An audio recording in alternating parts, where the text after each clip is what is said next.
Chapter 334. I say, first miss, what kind of magic did you cast on them? Can you tell me? Wang Chong suddenly teased.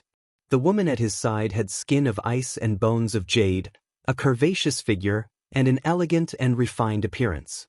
Coupled with her cold and intelligent demeanor, even Wang Chong had to admit that she was a very attractive beauty, a beauty as exquisite as a snowy mountain or a white lotus. Magic! A hint of surprise and confusion flashed across Bai Siling's eyes. Then, as if she had understood something, she smiled.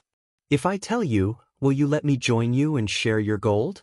Bai Siling raised a finger and pointed at the chests of gold in Wang Chong's hands as she said with a smile.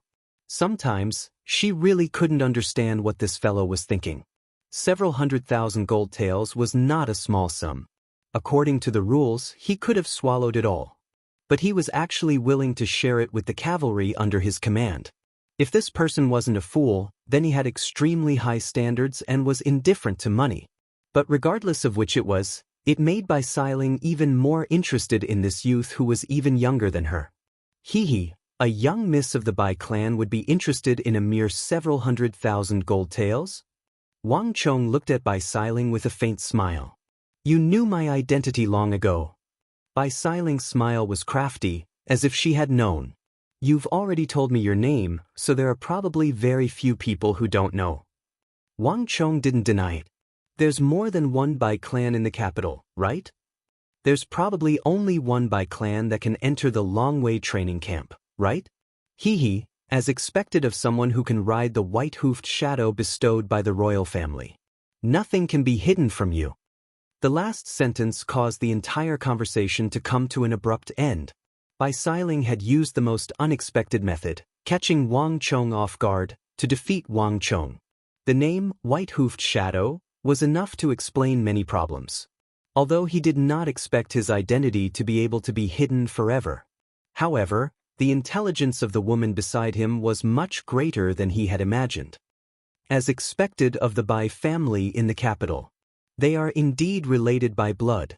Wang Chong thought of the Bai family's reputation in the outside world, and his heart was filled with emotion. That family had always been known for their shrewdness. In the past, Wang Chong did not have much of a concept. But now, Wang Chong had a real taste of it. Why aren't you talking? Bai Siling was all smiles. Looking at the young man's stiff face, she suddenly felt a little proud. This guy always seemed to have everything under his control and had a well-thought-out plan in his chest. It was not easy to scheme against him. At this point, are you still not going to tell me who you are? Bai Siling smiled. I don't know what you're talking about. Wang Chong suddenly regained his composure and said in a serious tone. He had reverted to his original appearance. As he spoke, he patted the back of his horse and immediately urged it to turn around, heading to the other side. You can't do this. Bai Siling panicked. You know what I'm talking about. I don't. With his back to Bai Siling, Wang Chong's lips curled into a smile. This woman was too smart. It was not good for a woman to be too smart. But no matter how smart a woman was, in the end, she could not win against a man. Damn it. Bai Siling gnashed her teeth. Looking at Wang Chong's back, she was so angry that she was about to go crazy. It was the same thing every time, pretending to be confused even though he knew what she was thinking. But there was nothing she could do about it. If Wang Chong did not admit it, nothing she said would be of any use. However, if you want to share the gold with us, I'll take it as a yes. Just as Bai Siling was on the verge of going berserk, a voice drifted over from afar. Hearing those words, Bai Siling's anger immediately turned into joy, and a gleeful smile crept onto her lips. In the end, no matter how smart a woman was, she was still a woman. Brat, at least you know your place. Bai Siling urged her steed forward and quickly followed behind Wang Chong. Su Gan and Huang Yongtu had truly colluded with one another. When the two of them were exterminating the bandits, they had been working together. With the increase in their numbers, the success rate had also increased. It shouldn't be too much of a problem for them to complete the mission. On the other hand, Wang Chong had also gained a lackey. Using the words of Wang Chong's previous world, Bai Siling was only tagging along with him to gain experience. Without the help of others, it would be difficult for Bai Xiling to complete the mission alone. But Wang Chong couldn't care less. In any case, he had already completed the first phase of the mission. Even if he was alone, he would still be exterminating bandits with an additional person. Furthermore, the 20 true martial realm veterans under Bai Xiling would be of great help to him as well. On top of that, Bai Xiling was born with a sharp mind, and she was simply too intelligent. Wang Chong couldn't trust a lady from the Bai clan to stay by Su Gan and Huang Yongtu's side. It would be better to leave a beautiful and intelligent demoness by his side. Xiu Xiu. The 2 arrows contained boundless power that could pierce through metal and split stone. They flashed across the sky like bolts of lightning, catching up to the 2 bandits who were fleeing in panic. Poo-pew sounds could be heard as the 2 bandits fell to the ground, pierced by the arrows. They tumbled down the cliff, and only after a long time did 2 muffled echoes resound through the air. I finally understand why Su Gan and Huang Yongtu lost to you. Before thinking about victory, first think about defeat. Before the battle had even begun, you had already calculated where they would escape to.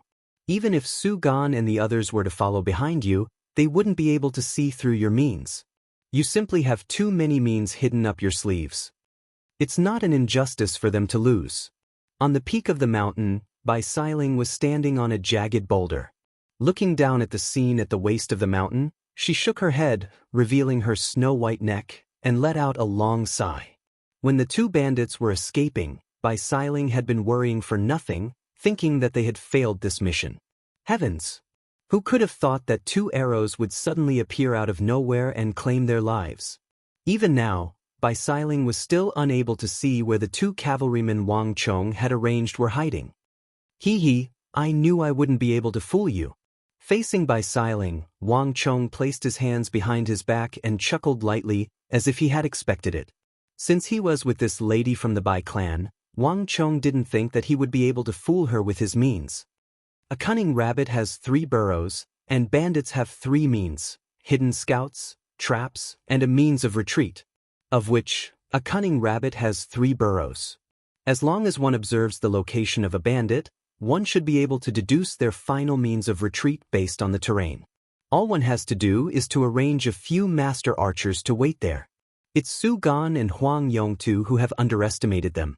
Knowing that the Imperial Army will come to encircle them regularly, how can they possibly survive here without some means?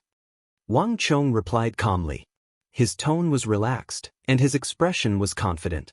His words carried a powerful charisma that made others subconsciously trust him. Speaking to a smart lady like Bai Xiling, Wang Chong was different from how he spoke to Su Gan and Huang Yongtu. Since he had accepted Bai Xiling into his group, Wang Chong didn't think that he would be able to hide it from her. Your words sure are interesting. Means?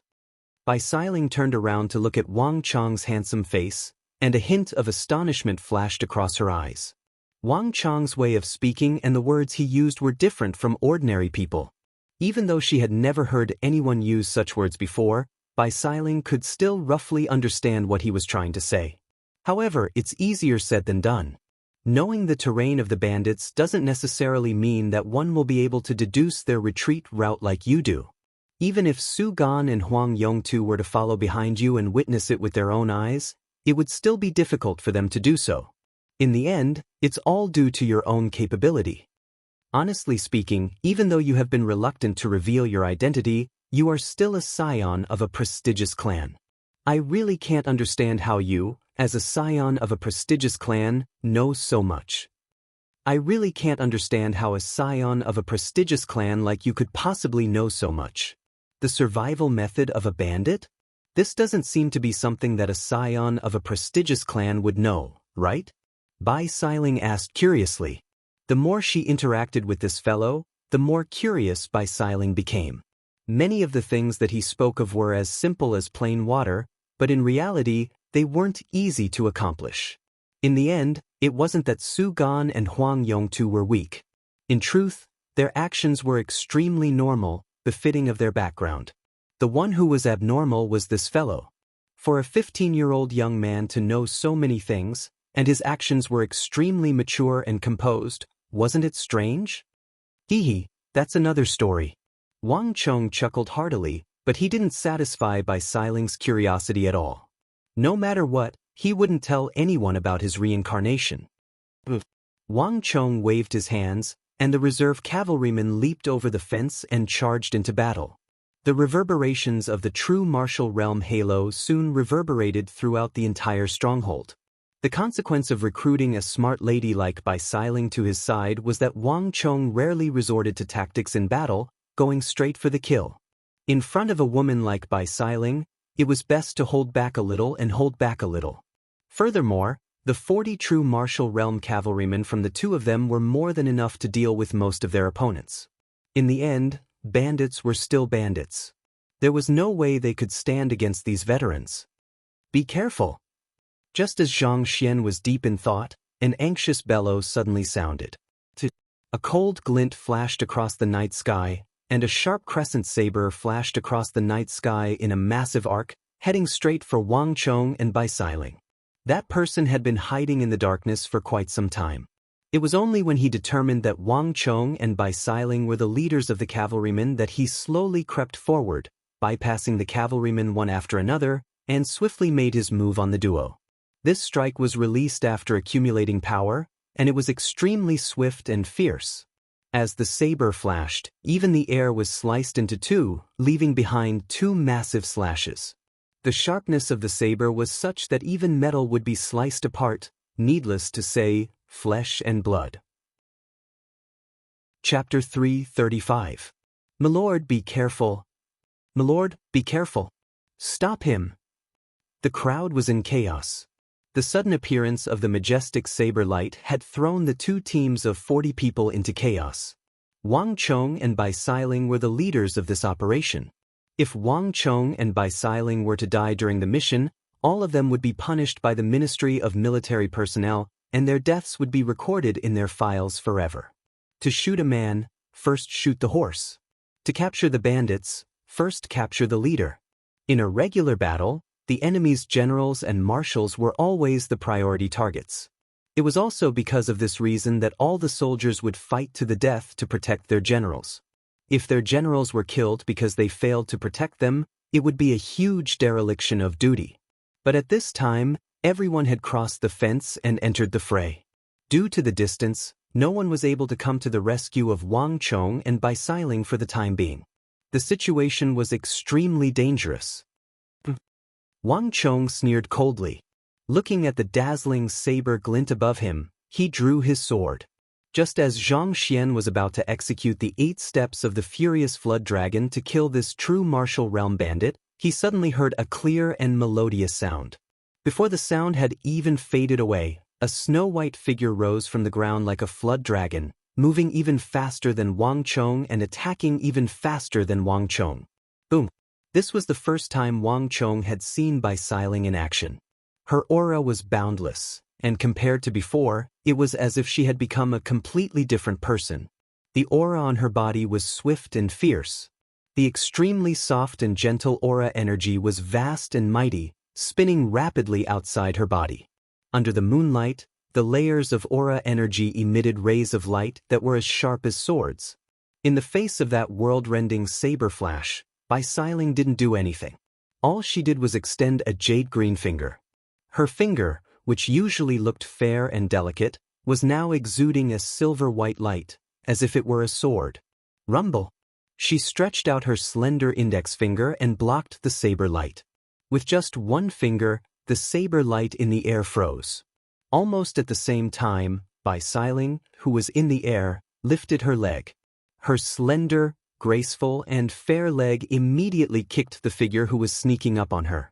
Those who didn't receive that blow would find it hard to imagine what kind of terrifying power Bai Siling, a delicate, slender, and beautiful woman's body contained. In the darkness of the night, Wang Chong could clearly see the place where Bai Siling's sharp right foot had kicked. The man's body was bent like a shrimp, and his entire abdomen had sunk in. Bai Siling's kick actually went into his body. Bang! With a bang, his body, which weighed no less than 80 or 90 kilograms, flew out like a cannonball. With a loud bang, he smashed through more than 10 layers of fences and slammed into a tree that was more than 100 feet away.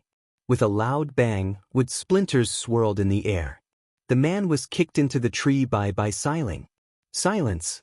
For an instant, the entire fort was deathly silent. Even the sounds of battle could not be heard. Siling's fearsome kick had stunned everyone. Even Wang Chong was dumbfounded. He didn't expect Siling to be so powerful. That slender body harnessed the fearsome strength of a Tyrannosaurus. Goom. Even though there was no expression on his face, Wang Chong could clearly hear his throat moving. A few of his throat muscles were involuntarily swallowing. As expected of a lady of the Bai clan. Truly powerful. This was the only thought in Wang Chong's mind. To think that he was still thinking of activating the 8 steps of the Furious Flood Dragon. Siling's attack had definitely surpassed his 8 steps of the Furious Flood Dragon, reaching the level of his second sister and Marchioness. It had been so many days, and yet he was still standing so close to her. If that kick had landed on him, he probably wouldn't have ended up any better than that fellow. How is it? Not bad, right? Siling dusted her hands and landed on the ground lightly. Turning around, she looked at Wang Chong with a cold and arrogant smile. There weren't many opportunities to subdue Wang Chong. This was a rare opportunity. Along the way, she had been suppressed by Wang Chong, and she had been suppressing her anger for a long time. Now, she was finally able to vent it. Not bad, not bad. Wang Chong's eyebrows twitched in embarrassment. Not only was this not bad, it was ridiculously good. It seemed like he would have to reevaluate this woman. In the future, he would have to keep his distance from this woman. Lord, we've discovered a who. At this moment, a voice sounded in his ears. Wang Chong immediately recovered from his daze and walked toward the tree in the distance.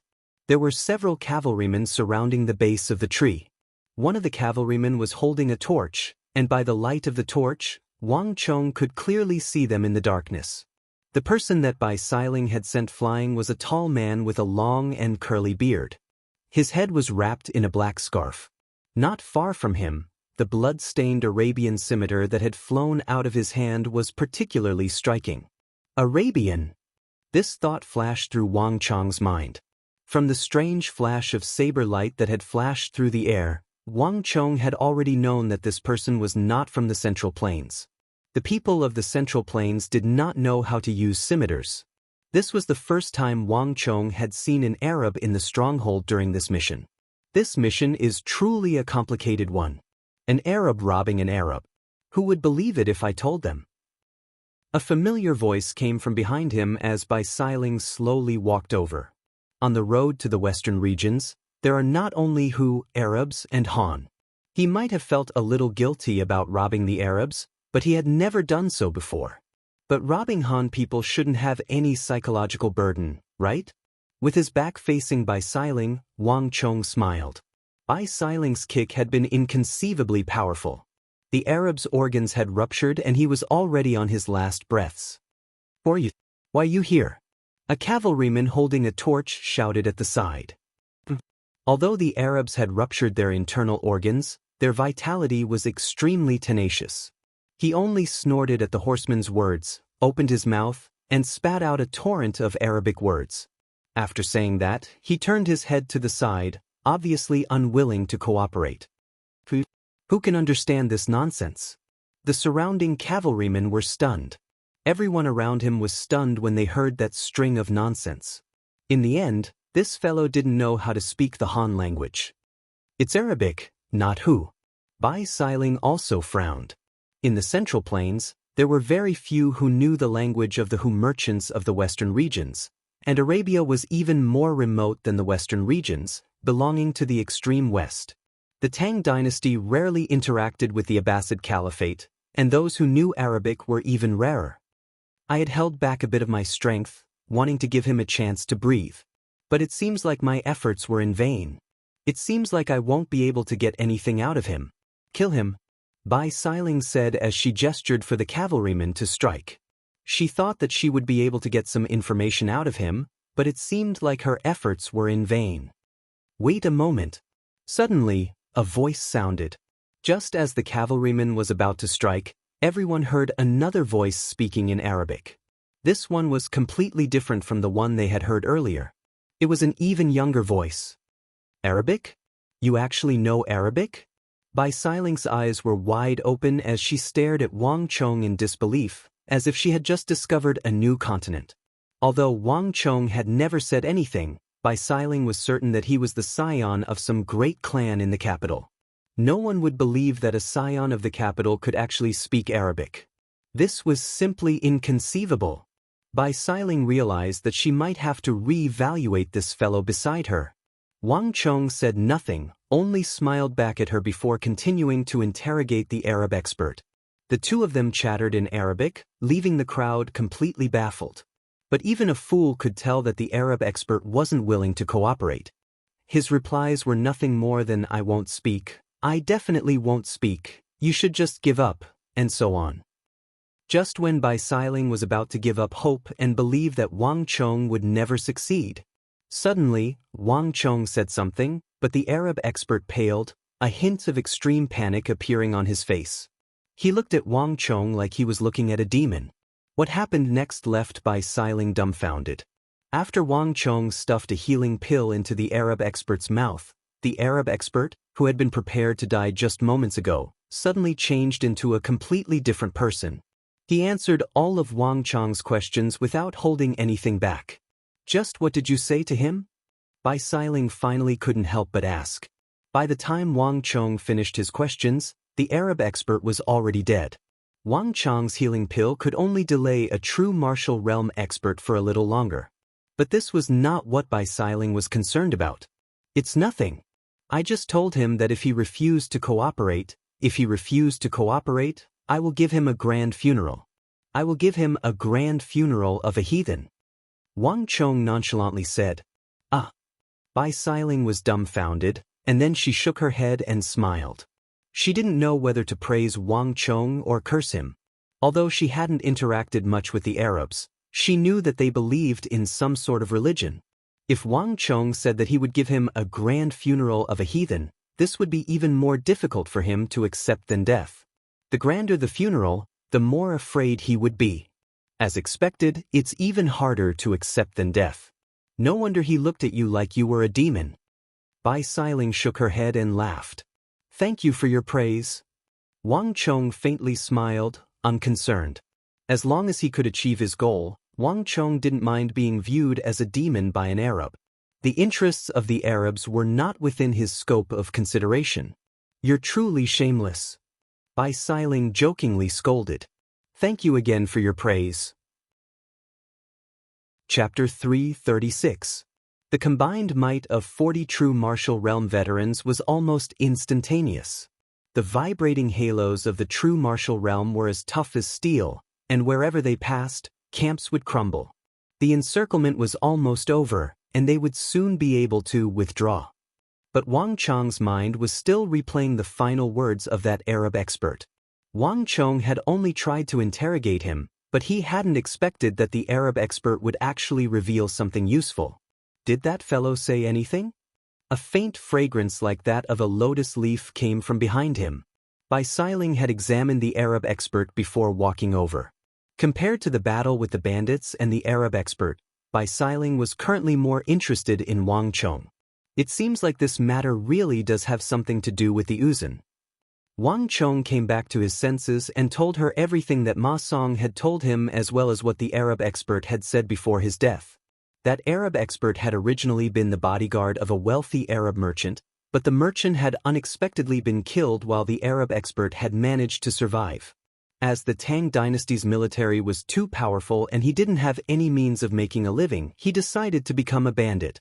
He hoped that he would be able to gather enough money to return to the distant Abbasid Caliphate. However, because he was a lone wolf and was wary of the imperial court's regular army, he hadn't been able to make much progress.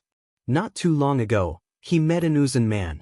The other party promised that as long as Wang Chong followed his instructions, not only would he help him return to Arabia, he would even give him a death warrant. A death warrant? A hint of surprise flashed through Bai Siling's eyes.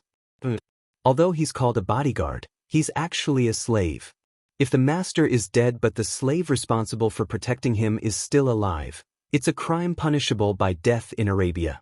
Even if he returns, only death awaits him. Wang Chong said. The hierarchy of the Arabs was even stricter than that of the Tang dynasty, and the slave trade was prevalent there. In this aspect, Bai Xiling had no experience, so naturally, she did not understand. Bai Xiling was deep in thought, but she did not pursue the matter. Did he say what Uzun looked like? Nope. He could distinguish between the Uzun, the Turks, and the people of the western regions. The other party only told him to come here, but did not restrict his movements. He only told him to move around as much as possible during this period of time to create trouble for the Tang dynasty. He doesn't speak the same language as these bandits, and they don't even communicate. Wang Chong said, "What are these Uzun people thinking? Do you think you can cause trouble for us just like that?" Bai Xiling looked confused. Uzun's behavior was very strange to her. Hee, although I don't know their true intentions, I'm not sure. However, the imperial court and the Holy Emperor had always placed great importance on the road to the west. If the road to the west is flooded with bandits and highwaymen, it will pose a great threat to the trade of the Tang dynasty. If this continues, those who merchants, Abbasid Caliphate, and Karak's Spaz Inu merchants might reduce or even cancel their plans to come to the Tang dynasty out of consideration for their safety.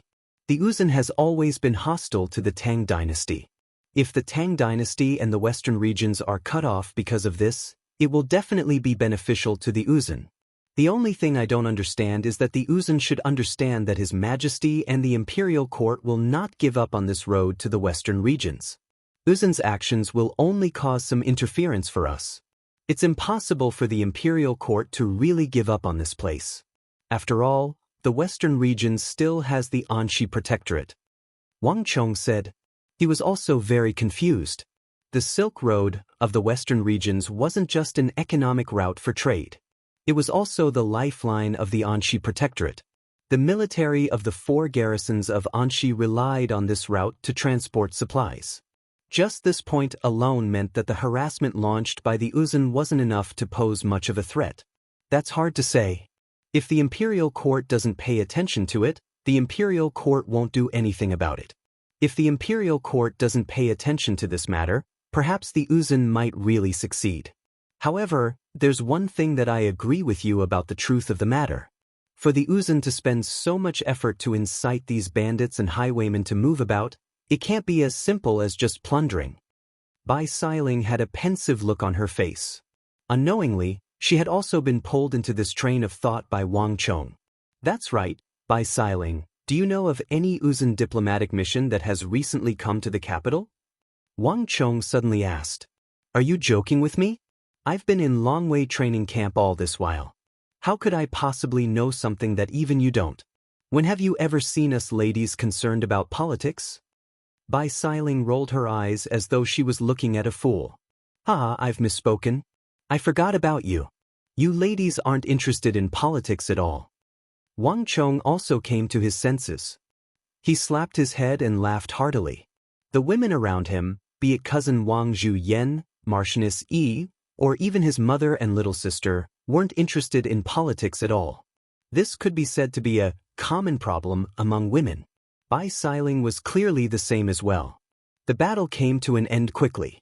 The 40 veteran cavalrymen of the Tang dynasty swept through the entire stronghold before continuing on their way. There wasn't a single survivor in the stronghold. And in this stronghold, Wang Chong had earned an additional 200,000 gold taels. This was equivalent to Wang Chong's monthly income from selling Wuzi steel. Adding on his previous gains, Wang Chong now had a total of 700,000 gold taels. Even though Wang Chong was a wealthy man, he had to admit that wiping out these bandits was truly a great reward. Throughout the entire process, he didn't even need to make a move. All he had to do was to come up with a plan and command the troops. And this gold was flowing endlessly toward him. The Silk Road is truly a place of wealth. If even these bandits along the way can become so wealthy, I wonder how wealthy those highwaymen are. Wang Chong sighed. Regardless of which time-space continuum he was in, the Silk Road was always famous. It was a path forged from wealth. Wang Chong had only wiped out a few bandits, but he had already earned several 100,000 gold taels. And this was only a drop in the bucket for the westbound Silk Road. It was easy to imagine how prosperous the Silk Road to the west was from this point of view. On the westbound road, the bandits were actually not the real threat. Among them, there were only a few who had reached the true martial realm. The real threat came from those highwaymen who came and went without a trace and had extremely high mobility. They were the real threat on the westbound road. This was also one of the important reasons why the imperial court assigned Wang Chong and the others to be cavalry instead of infantry and archers. The highwaymen plundered much more than the bandits, and they were also much wealthier. Wang Chong was already beginning to look forward to how much income he could get from those highwaymen. If this situation continued, it wouldn't be a problem even if the city in Nanzhao was doubled in size. As they traveled westward, Wang Chong and the others gained more and more. When Wang Chong said that he would let Bai Xiling invest, Bai Xiling thought it was a joke. How could the capital's Bai family be short of money? Even the wealthiest families in the capital could not compare to the Bai family. It was just that the Bai clan had always maintained a low profile and pursued the strategy of concealing their strength. However, as she followed Wang Chong, Bai Xiling realized that she had underestimated the weight of Wang Chong's words. In a short period of time, she had already received 300,000 gold taels from Wang Chong, then 400,000, then 500,000. No matter how wealthy the Bai clan was, it was impossible for them to treat 500,000 gold taels lightly. And this sum of money was still increasing exponentially. Even though Bai Xiling was the daughter of the Bai clan and a direct descendant of the Bai clan, she had never received so much wealth in just a few days. This was already more than what she had spent in the past few years. If even she was able to receive so much as an assistant, it wasn't hard to imagine how much Wang Chong had received. Thus, Bai Xiling didn't stand on ceremony with him at all. On the other hand, Su Gan and Huang Yongtu weren't fools either. Ever since they had tasted the sweetness of the harvest, they had also gone all out. Even though their harvest couldn't compare to that of Wang Chong and the others, it was still a huge sum for them. At the very least, it was impossible for them to obtain so much wealth from the Bai clan. Thus, the two of them were determined to compete with Wang Chong. As for Lieutenant Zhang Lin, as the supervisor of this operation, he was also glad to see the outcome.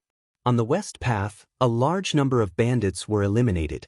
If this were to continue, the harvest Wang Chong and the others would receive would surely reach an astonishing figure.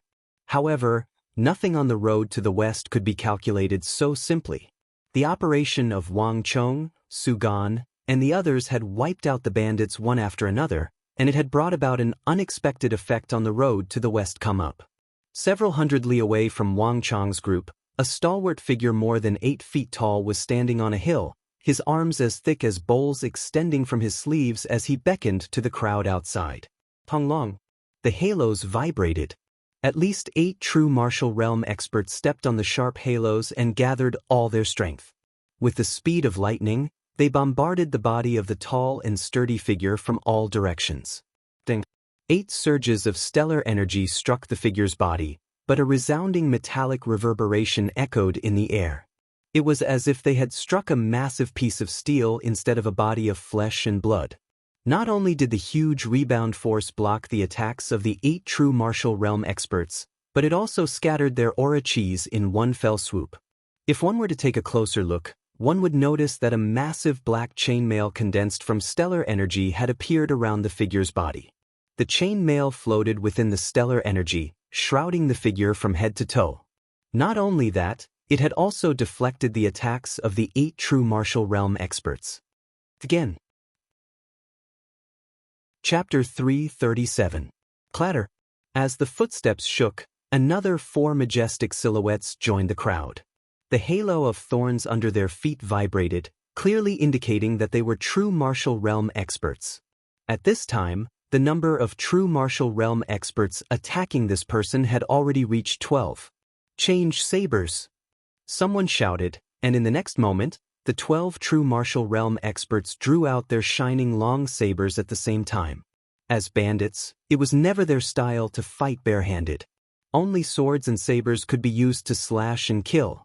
As soon as the 12 shining treasured sabers were drawn, the air was filled with a chilling and dangerous aura. Clang! With a flash of saber light, the 12 sabers shone brilliantly. Like lightning flashing through the dark clouds, they struck the figure in the middle of the hill. In a split second, the green-black iron cloak on that person suddenly floated up. Like a peacock spreading its tail, it split into 12 petals and abruptly spread outwards. Clang, clang, clang, clang. Before the 12 sabers could strike the person's body, they were blocked by the bulging iron cloak. The sabers that had slashed Jean Liuez struck the iron cloak, causing dazzling sparks to fly. Haha. Just as the 12 true martial realm experts were about to launch another attack, a deafening burst of laughter resounded in their ears. In front of everyone's eyes, the huge black iron cloak suddenly began to spin rapidly. The 12 iron cloaks were like 12 incomparably sharp swords, continuously slashing through the air, stirring up a violent storm. Clang, clang, clang. The 12 sabers were swept by the sharp edges of the iron cloak and actually broke one after another. Everyone was shocked, and they retreated one after another. That person's reaction speed was extremely fast. Just as a trace of confusion appeared in the crowd, he directly punched out. Boom! A true martial realm bandit vomited blood and was sent flying far away. Then came the second and then the third. 4 true martial realm bandits wanted to attack first, but before they could do so, they only heard a few swishing sounds. The iron cloak swept past, and blood and flesh flew everywhere. The stellar energy outside their bodies was simply unable to block it. The few of them were greatly shocked, and they quickly retreated. Bang, bang, bang. That person took advantage of this moment to step on a chain of steps, throwing punches and palms. Bang, bang, bang. Like a tiger in a flock of sheep, one figure after another was sent flying by him. In front of him, the 12 true martial realm experts of the Highwaymen didn't even have the chance to form an alliance. Wherever they tried to form an alliance, that person would appear in advance and destroy their alliance. Peng, peng, peng. One figure after another was sent flying. That person's awareness, vision, and reaction speed were extremely fast. Although he was besieged by 12 people, he forcefully turned it into a one-on-one battle. He didn't have the advantage of numbers at all. This kind of shocking battle instinct was simply shocking. Seeing that there were only 4 people left and they were no match for them, someone shouted anxiously, "Shoot the horse! Shoot the horse! Shoot the leader's horse!" His words drew the attention of everyone in the surroundings to a horse that was over 30 meters behind the man. It was an unusually tall and handsome horse with glossy fur and clear bones that was like a dragon. In an instant, the atmosphere abruptly changed. The burly figure, who was incomparably brave and unstoppable a moment ago, was stunned. He could not help but subconsciously turn around to take a look. Without a doubt, this warhorse was extremely important to him. It was his most prized possession. So, in the blink of an eye, no one knew who was the one who did it. With a flash of light, an arrow shot out from the crowd, heading straight for the dragon-like warhorse Tenjong behind that person. Ugh! The crowd exclaimed in shock. Clearly, no one had expected that someone would be so daring as to really do such a thing. That ear-piercing whistle was enough to shake one's soul. Just as the warhorse was about to be injured by the arrow, and there was no way they could save it from Tenjong away, something suddenly happened at Wang. The air trembled, and clouds drifted. A shadow emerged from that person's body, and like a bolt of lightning, it flew toward the warhorse in the distance. That speed was even faster than the arrow. The chainmail descended and extended, covering the entire warhorse. The arrow struck the chainmail, and with a deafening metallic clang, it was completely deflected by the chainmail. At almost the same instant that the chainmail blocked the arrow, a chilling, killing intent flashed across that person's eyes. So, in an instant, he appeared before a true martial realm highwayman, and like a blossoming flower, he gripped the highwayman's head tightly, pinning him to the ground. "Leader, that arrow wasn't shot by me." The highwayman raised his hands high, and his body trembled uncontrollably. Immense fear surfaced in his eyes. Only by experiencing it for himself would one know how fearsome the strength harnessed in the leader's 5 fingers were.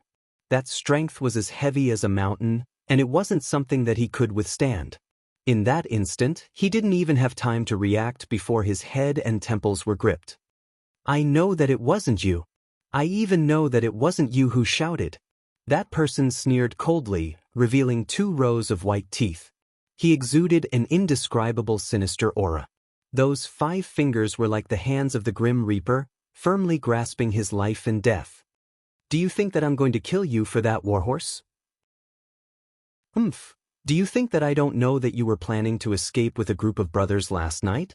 I hate those who seek refuge with me but think that I'm a fool. After making use of me to deal with the Imperial Army, they would form a faction to escape. Speak. Do you think that you deserve death? A chill suddenly rose from the mountain. Seeing this sight, everyone was horrified, but not a single sound could be heard. It was only at this moment that everyone realized why their leader was so excited to gather everyone here to practice the Iron Cloak technique. It turned out that he was intending to make use of this opportunity to deal with that traitor. At this moment, the one who was the most fearful was the true Martial Realm Highwayman. Last night, he had discussed pulling a group of people to run away and secretly set up a new mountain. It was late at night when everyone was asleep. Furthermore, he had made sure that there was no one else in the vicinity, so no one would know about it. But he couldn't understand how their leader would know of such a secret matter. Leader, spare me, I don't want to hear your explanation. A bone-chilling voice rang out. Kacha. The 5 fingers that were like iron pincers retracted, and the huge head cracked like a watermelon. Red and white matter shot out, and it was truly a case of liver and brain being slaughtered. The lifeless headless corpse fell to the ground like a piece of wood. In that instant, silence reigned in the surroundings. Everyone fell silent out of fear. I hate it when people betray me. You should know what the consequences are if anyone tries to do anything behind my back. That person placed his hands behind his back and looked down on the crowd with a cold and authoritative gaze. The atmosphere was somber. Leader. In an instant, everyone's faces were filled with fear, and a dense mass of people knelt down. This was especially so for those who had a guilty conscience. They trembled in fear. All right, you can all disperse. That person waved his hand, and the crowd dispersed like a flock of beasts. At this moment, if one were to take a closer look, they would realize that there were all kinds of people in the crowd. There were Uzan, Arabians, Karak-Spasnu, Gogurians, Han. There were all kinds of people here. They weren't just highwaymen either. There were quite a few highwaymen as well. It was rare to see such a complicated group even on the Western Corridor. So, that person had made an example out of the crowd. With a flick of his wrist, he recalled the iron cloak from his beloved steed. The iron cloak flew back to him, and in an instant, it melted into surging stellar energy and seeped into his body, vanishing without a trace. Congratulations, leader. Your iron cloak technique has advanced to the next level, reaching the level of flight. Given time, you'll surely be able to reach the next level, turning the iron cloak into a bronze cloak. By then, even the top-notch swords and sabers in the capital won't be able to harm you. At that time, we'll be able to subdue the highwaymen in the surroundings and become the strongest faction on the Western Corridor. Just as the bandit leader was retrieving his iron cloak, a middle-aged scholar who looked like a military advisor slowly walked out from the crowd. He had 3 wisps of willow beard in his hand, and he strode forward with a scroll in his hand. With an intelligent look on his face, he walked out from the crowd. Haha, Zhouan, thank you for your kind words. However, it's nothing much to fend off those top-notch swords and sabers in the capital. I heard that a new type of Wuzi steel sword has appeared in the capital. It's so sharp that even the Abbasid Caliphate and Karak-Spasnu can't buy it. This sword is known as the #1 sword in the world. Even the swordsmithing clans in the capital admit that this sword is much more formidable than the ones they forge. When I'm able to buy such a sword or fend off such a sword, my iron cloak technique will be perfected. That person gazed at the sky with boundless yearning in his eyes. Lord, there's no need to belittle yourself. Regardless of whether you have that Wuzi steel sword or not, you're still the #1 expert in our hearts. The middle-aged scholar said as he stroked his beard. Zhouan, that mouth of yours can really turn the dead into the living and the living into the dead. Even though I know that you're trying to suck up to me, I still fell for it. Hee, that's because of the trust you have in me. Right? Is there any news from the front lines? The middle-aged man asked. Reporting to the leader, the group of soldiers that returned this time is different from the ones before. Speaking of official matters, Zhou An's expression turned serious. Chapter 338. Moreover, these soldiers always chose to attack in the middle of the night. Everyone was fast asleep, and this was the time when they were least vigilant. Moreover, everyone had returned to their lair, which made it easier to exterminate them. In addition, these soldiers are very familiar with the methods of the bandits. All the open and hidden sentries have been uprooted. Even the traps are of no use. That's why many people are actually killed in their dreams without even realizing it. Snakes had their own ways, and rats had their own ways. As an official, he actually understood the methods of the bandits so well. This has never happened before. In addition, they didn't hold back at all. Everyone was annihilated. Not a single one escaped. Therefore, it caused a lot of panic among the mountain bandits. Right now, there are already more than 10 groups of bandits that have come to us. More is expected in the future. From this point of view, it's not like there aren't any benefits. The middle-aged scholar smiled. There was always a benefit to the bandits. The most obvious benefit to the bandits was that the Iron Cloak highwaymen were growing stronger and stronger. At this point, they had already become one of the strongest bandits on the entire West Passage. On top of that, unlike other highwaymen, the Iron Cloak highwaymen were all-inclusive. Regardless of whether it was highwaymen or mountain bandits, as long as they submitted to them, they would be taken in. On the other hand, the leader of the Iron Cloak highwaymen, Iron Cloak Li, possessed incredible means, and he was able to intimidate the highwaymen and bandits alike. This allowed the horse bandits and mountain bandits to unite as one, displaying great combat power. In time to come, just as the strategist of the Iron Cloak highwayman Zhou An had said, it wasn't impossible for the Iron Cloak highwayman to become the strongest highwayman on the west journey. But, Chief, although those soldiers have helped us a lot, they are not as powerful as us. But we also have to guard against them. According to their route, I'm afraid they'll reach our territory in a few days. It's only right and proper for an official to catch a thief. However, the thief wouldn't just sit and wait for death. Let me ask you, how many people do they have? What are their strengths? Which troublesome people do you have? Have you investigated all of this? Iron Cloak Li said. His words were directed at the crux of the matter, and the gleam in his narrowed eyes was truly frightening. Clearly, Iron Cloak Li had some sort of grand scheme in mind. In the Iron Cloak bandits, as long as one was familiar with the leader's style, they would be able to predict what the leader would do next. I've already asked the bandits who were lucky enough to escape, and I've also sent people to investigate the places where they make their stoves and eat. According to my estimation, there should be about 80 of them. Moreover, they were all true martial realm experts. The ones leading them should be 4 students from the training camp appointed by the Holy Emperor himself. There's a high chance that the royal court is cooperating with a few students from the training camp to use us bandits and highwaymen as practice. The middle-aged scholar stroked his beard. His eyes flickered as he deduced the truth. A student from the training camp? Iron Cloak Li frowned. Even though he was a highwayman, he knew about the 3 new training camps in the capital. Moreover, it was personally appointed by the Holy Emperor. It was obvious that the imperial court attached great importance to this matter.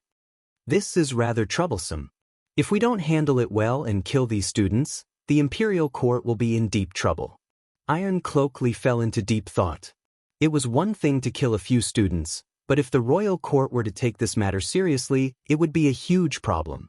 Regardless of whether it was highwaymen or highwaymen, there was no way they could stand against the royal court. If Lord Iron Cloak Li is afraid of trouble, wouldn't it be fine as long as no one knows about it? Besides, if you knew that they were students from the training camp, would you have given up on them? The middle-aged scholar said. Highwaymen and highwaymen were known to be robbers, and according to the laws of the Tang dynasty, they should have died more than 10 times over. After all, this leader of his had even killed the imperial army quite a few times. Yet, he was still spouting such insincere words at this moment. Haha, Zhouan, you truly understand me well. Since the students of the training camp will bring trouble to us, we won't let a single one of them get away. Pass down my orders. If anyone dares to leak the news of this operation, I'll skin them alive. Iron Cloak Li laughed heartily as a cruel glint flashed in his eyes. A man is not a gentleman with a small heart. In the world of highwaymen, it was impossible to achieve anything without some viciousness and viciousness. Yes, Lord Iron Cloak Li. Receiving the order respectfully, Zhouan lowered his head. Hee, officials can subdue bandits, but who says that bandits can't subdue officials? There's no need for them to come personally this time. Zhouan, make the necessary arrangements. This time, we'll wipe them all out. Yes, Hong Long. As soon as those words were spoken, the mountain trembled, and a moment later, a horde of highwaymen and highwaymen surged out of the mountain like an excited flood. At a glance, there were Arabs, Turks, Uzan, Gogurians, Han, and so on. This group of highwaymen and highwaymen seemed to cover the entire sky, numbering around 600 to 700. This number far exceeded that of any group of highwaymen and highwaymen. This was a mixed force made up of dozens of groups of highwaymen and highwaymen. Tzz. A chilling autumn wind blew, and a cloud of dust rose from the path. An invisible force shrouded Wang Chong, Su Gan, and the others. But at this moment, no one was aware of it. The autumn wind was silent. Several hundred li away, the atmosphere was still silent.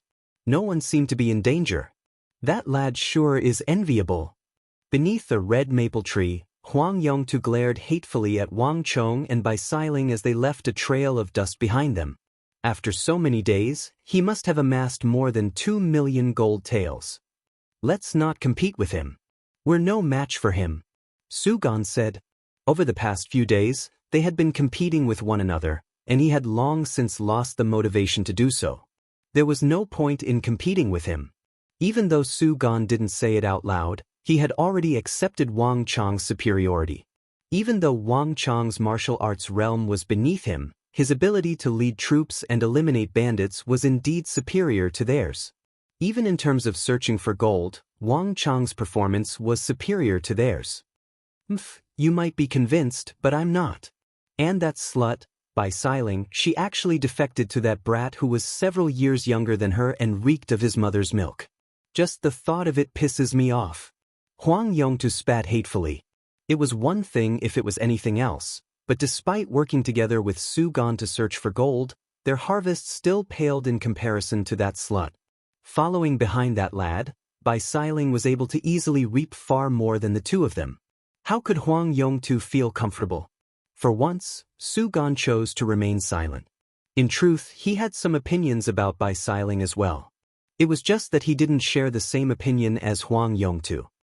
Su Gan, no matter what, I can't lose to that lass. I've checked the map, and there's a group of bandits 30 li ahead. Do you want to go? Huang Yongtu turned to Su Gan and asked. Let's go. After a moment of contemplation, Su Gan leaped onto the back of his steed. Compared to Huang Yongtu's meaningless complaints, gathering gold was more practical. Su Gan knew that if he were to miss this opportunity, it would be difficult for him to earn gold in the future. Be careful this time around. Along the way, we've come across quite a few bandit camps that are empty. I have a feeling that our continuous extermination might have caused a chain reaction among the bandits. Su Gan held onto Ma Ju's reins and said hesitantly.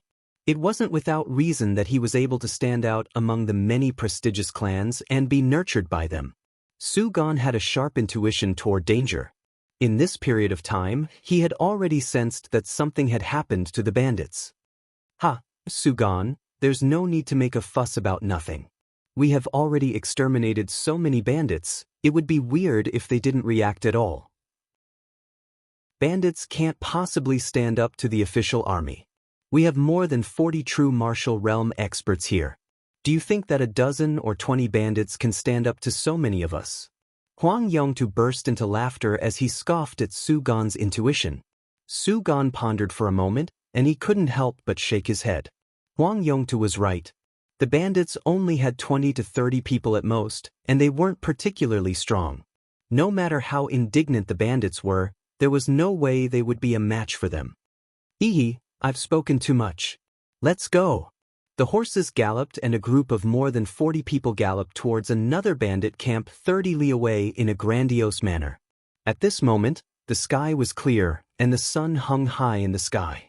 In the past few days, Su Gan and Huang Yongtu had already completed the first phase of their respective missions. There was no need for them to be restricted by time anymore. They had to move out at night. Their target was now very clear. It was the gold in the bandits' camp. As for whether they had been discovered by the bandits or how many bandits had managed to escape, that wasn't something they cared about. Several hours later, Su Gan and Huang Yongtu finally arrived at the bandit camp along the main road. The 40 cavalrymen dived into the forest, heading toward the mountain peak. Unexpectedly, the journey was smooth sailing. Along the way, they didn't even encounter a single bandit scout. The mountain peak was completely silent, and there wasn't even a single bandit to be seen. Damn it, I've run into another group of bandits who have emptied and retreated. On the mountain peak, Huang Yongtu kicked open the gates of the bandit camp. Looking at the empty camp, he clenched his fists tightly and cursed furiously. This is bad. Just as he was at the peak of his rage, Su Gan's alarmed voice suddenly sounded by his ear. Look over there.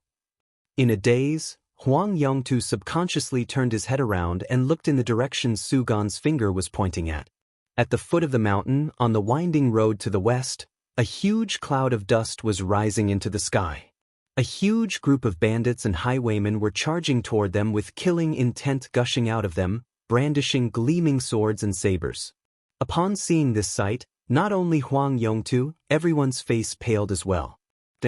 Almost at the same time, no one noticed that in the empty stronghold, a nimble bandit had climbed up to the highest point of the stronghold and knocked on a large bell at the highest point of the stronghold. The resounding sound of the bell echoed across the entire mountain range, and at the same time, it pointed out the direction of the bandits and highwaymen. Not good, retreat quickly. Chaos broke out on the mountain peak. Su Gan led the group down the mountain at lightning speed. Huang Yongtu followed closely behind them. No matter how slow they were, it was clear that this was a trap. A trap waiting for them to take the bait. Chapter 339. A gentle breeze blew, and the leaves rustled in response. Wang Chong stood behind a red maple leaf at the top of the mountain, slowly circulating his energy to regulate his breathing. Inside his body, waves of blood-colored origin qi surged and surged like serpents. In the end, Wang Chong reeled it off like silk from a cocoon and stored it in the depths of his dantian through a special circulation. This blood-colored origin qi did not belong to Wang Chong, but to the little yin-yang technique, which he extracted from the bandits. Over the past few days, Wang Chong had been able to absorb the origin qi of the bandits almost every day. As the origin qi filled his body, Wang Chong's aura grew stronger and stronger. Even the little yin-yang technique had broken through its bottleneck and reached a small peak. Now, under the nourishment of the various origin qi, Wang Chong could clearly feel that the little yin-yang technique was extracting much more energy than before. However, it was a pity that Wang Chong had not broken through to the true martial realm, so he could not use this energy. All of the absorbed energy was stored by Wang Chong in a special way, in a special part of his dantian at the bottom of the sea. This was a secret qi storage technique from Wang Chong's previous life. The advantage of this qi storage technique was that when one's origin qi reached its peak and could no longer be raised, it could store extra energy in the body in case of a rainy day. Although Wang Chong's current strength could not be compared to before, this qi storage technique could still play an important role. "Milord!" Just as Wang Chong was resting under a tree, his eyes closed, a loud voice rang out. Wang Chong opened his eyes and saw a high-spirited cavalryman of the Tang dynasty striding out through the broken wooden gate of the stronghold, a long saber at his waist. "Milord, the battle is over. Miss Bai has personally taken action and captured a bandit. However, Miss Bai wants you to go over personally, saying that she has something to discuss with you." The cavalryman walked up to Wang Chong and respectfully reported. Oh! Wang Chong raised his eyebrows slightly, a little surprised. Miss Bai was naturally Bai Siling. Because Bai Siling was a woman, Wang Chong's bodyguards called her Miss Bai in private. Bai Siling usually wouldn't call him over.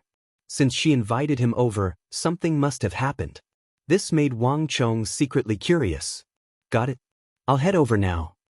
As soon as Wang Chong said that, he removed the pouch from his waist and opened it, revealing the soybeans inside. He placed it in front of Little Shadow and patted its neck. Watching Little Shadow happily stick its mouth into the pouch, he then turned around and walked inside. After passing through many gates, Wang Chong saw Bai Siling in the deepest part of the stronghold. The young lady of the Bai family sat on a large tiger skin chair, surrounded by 7 or 8 armed cavalrymen. No one spoke and the atmosphere was heavy. What's wrong? Wang Chong smiled as he walked in from the door. It was rare to see such a serious Bai Siling. There's a problem. This guy is the leader of the bandits. You can ask him yourself. Bai Siling raised her snow-white sleeves and stretched out a white finger, pointing at a man tied up on the ground. Oh! Wang Chong's attention shifted from Bai Siling to the man on the ground. This man was about 30 years old and about 7 feet tall. He looked very righteous and had a heroic spirit. How rare! There's actually such a person among the bandits.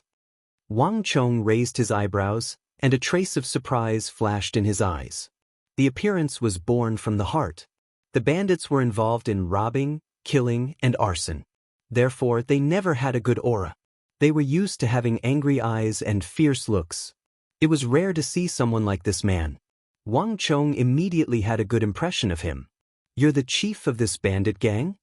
Wang Chong walked over and asked. Yes. The man straightened his back and replied straightforwardly. Even though we're bandits, we've never robbed the Han or harassed the Imperial Army. You shouldn't have captured me, and you shouldn't have killed my men. Haha, it's rare to see a bandit like you acting so righteously. Bandits rob and rob. This is their livelihood. What other tricks can you come up with? Furthermore, the Imperial Court has always placed great importance on the road to the west. You should know how the Imperial Court deals with robbers, right? Do you think that you'll be spared just because you didn't rob the Han? Hearing those words, Wang Chong was amused. The man fell silent. I can tell you a piece of information in exchange for the lives of me and my brothers. The man said after a moment of silence. Tell me, what information can save your life? Wang Chong replied noncommittally. A piece of information that can save your lives. The man said. Wang Chong didn't say anything. He shot a glance at Bai Siling, only to see Bai Siling's calm expression. Clearly, she had already heard of it. Continue. Wang Chong retracted his gaze and looked at the chief of the bandit gang. Didn't you exterminate a large number of bandits previously? Didn't you notice that many of the bandits were completely empty? Don't you find it strange? Then what do you want to say? Are you saying that we're in danger because the bandits escaped? What if I were to tell you that all of the bandits that escaped went to seek refuge with a single person? What would you think? The surroundings suddenly fell silent. Wang Chong's lips parted, but he couldn't say a single word. He turned to look at Bai Siling, only to see Bai Siling nodding seriously. No one said anything. The man stared at Wang Chong. The atmosphere was solemn. All of the bandits that escaped went to seek refuge with a single person. Only those who had personally experienced it would understand the weight of these words. Along the way, especially in the recent period of time, Wang Chong had noticed that many of the strongholds were empty. There wasn't a single bandit in sight. In truth, Wang Chong had noticed this a long time ago. However, Wang Chong didn't take it to heart. It was normal for the bandits to flee when they knew that the army was coming. But now, this man was saying that all of the bandits that escaped went to seek refuge with a single person. The nature of this matter was completely different. The bandits of a dozen or so strongholds added up to at least several hundred people. This was a significant force. Continue. Wang Chong said grimly. He wouldn't believe the words of another just because of a few words. At the same time, he wouldn't overlook some important information just because of his arrogance. I don't know if you know of the Iron Cloak Highwaymen, but their leader, Iron Cloak Li, is a vicious and powerful martial artist. More importantly, he has mastered the Iron Cloak technique, making him invulnerable to swords and spears. He's the true #1 expert in the region between Longxi and the capital. Moreover, this person is lawless and unrestrained. He is extremely dangerous. As bandits, robbing is nothing out of the ordinary. But no matter how formidable a bandit is, he knows that he's no match for the army. But the Iron Cloak highwaymen are different. They even dare to rob the army. Before this, at least 6 to 7 groups of soldiers have died in Iron Cloak Li's hands. As a result, Iron Cloak Li's reputation has soared, and he's extremely respected among the bandits and highwaymen. On top of that, Iron Cloak Li is a highwayman who comes and goes without a trace. The royal court has tried to apprehend him before. However, as soon as the royal court gets stronger, Iron Cloak Li will immediately flee to the northwest and hide in the depths of the mountains. Once the matter blows over, he'll appear once more. On the other hand, if a small group of soldiers were to appear, Iron Cloak Li would just wipe them out to bolster his own prestige. All of the highwaymen and bandits in the region between Longxi and the capital view him as their leader. Right now, it's said that he has gathered 400 to 500 highwaymen and bandits under him.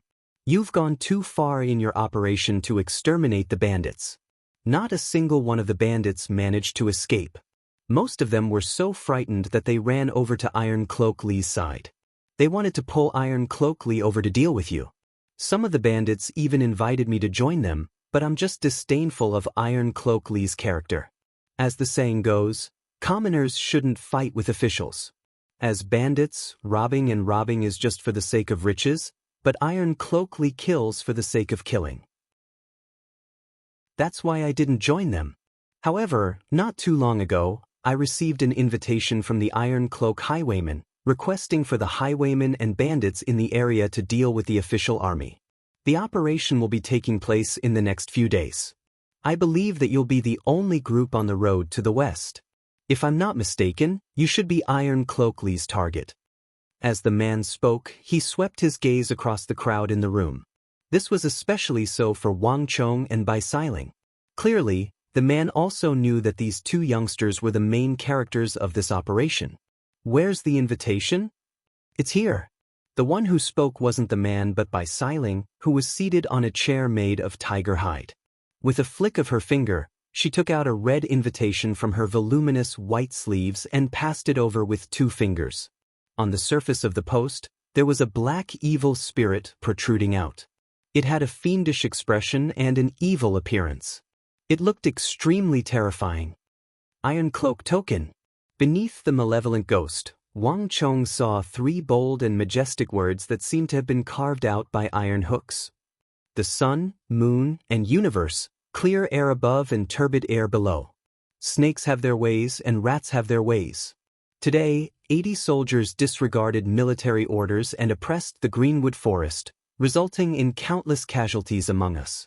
We hereby invite the heroes of the world to join us to uphold order in the Greenwood Forest and uphold the authority of the Greenwood Forest. We shall execute 80 rebellious soldiers to uphold the law. Inscribed Iron Cloak Li. Looking at the words on the invitation, Wang Chong frowned. The man had said that the leader of the Iron Cloak bandits was a vicious and unscrupulous person, but the words on the invitation didn't seem to be written by an ambitious person at all. The invitation was written by the military advisor of the Iron Cloak bandits, Zhou, and Iron Cloak Li's documents have always been written by him. The same goes for the Iron Cloak Token. Seemingly knowing what Wang Chong was thinking, the man kneeled on the floor and explained. For 80 soldiers to know how many of us are here, this isn't a good sign. Chapter 340. As a daughter of the Bai clan, Bai Xiling had always been an intelligent young lady. Furthermore, as a lady, there wasn't much that she needed to worry about. In truth, the conflict between Su Gan, Huang Yongtu, and Wang Chong had been the focus of this expedition. As for Bai Xiling, she had always been able to sit by the sidelines and watch from the sidelines. But this time, Bai Xiling couldn't help but feel deeply worried. This expedition was issued by the royal court and the training camp. Even though they knew that there was danger ahead, they couldn't possibly give up. Furthermore, the Iron Cloak bandits didn't seem to be simple at all. Even until now, Bai Xiling hadn't found any traces of them, but they had already figured out how many people they had. This left Bai Xiling feeling uneasy, and it was also the reason why she called Wang Chong over. Xiling, it's not a big deal for them to know how many people we have. In the military, there's a method of counting the number of stoves. Our group of 80 are all veterans of the Tang dynasty, and it's common practice for us to cook with stoves. As long as they send their men around us, they'll know how many stoves we have. It's not a big deal at all. Wang Chong replied calmly. It didn't take long for him to figure out how the other party did it. What's your name? Wang Chong turned to the man on the ground. Li Zhangqi. The man was taken aback for a moment, but he still straightened his back and reported his name. Li Zhangqi slowly sensed that this young man with sword-like eyebrows, starry eyes, and a jade-like face who appeared to be 16 or 17 years old seemed to be the real leader of this trip. Furthermore, he had already told him about how formidable the Iron Cloak bandits were, but the young man didn't panic at all. On the contrary, he even pointed out that the Iron Cloak bandits were counting the number of people in their group. This left Li Zhangqi with a bizarre feeling. This young man seemed to be different from ordinary people. Li Zhangqi. Wang Chong nodded and glanced at him. It seems like you're quite familiar with the highwaymen on the Western Path. Let me ask you, if you were one of the Iron Cloak bandits, given your knowledge, when would they make their move? Right now. Li Zhangqi said solemnly. Wang Chong and Bai Xiling looked at each other, and their expressions changed. You are too close to the Iron Cloak highwaymen's territory, only 100 li away. Based on the Iron Cloak highwaymen's usual style, they would never wait for the enemy to arrive at their territory before making a move. Instead, they were more accustomed to long-distance raids and taking the initiative to attack. This way, they would be able to catch the enemy off guard. Based on my understanding, I advise you to retreat while your men are still here and have yet to come into contact with the Iron Cloak bandits. Otherwise, with just the 80 of you, you wouldn't be a match for the Iron Cloak bandits. Li Zhangqi said solemnly. His original intention was to remind Wang Chong and the others to hurry up, but after hearing his words, Wang Chong's expression suddenly changed. This is bad. We have to inform Su Gan, Huang Yongtu, and the others.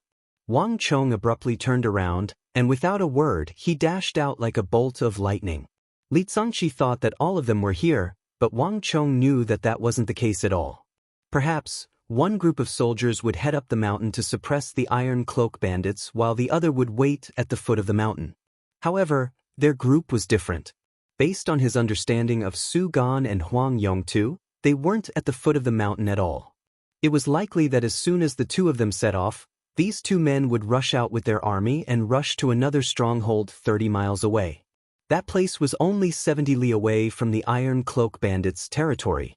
If the Iron Cloak highwaymen preferred to take the initiative, that meant that Su Gan and Huang Yongtu would be in great danger. Everyone, retreat.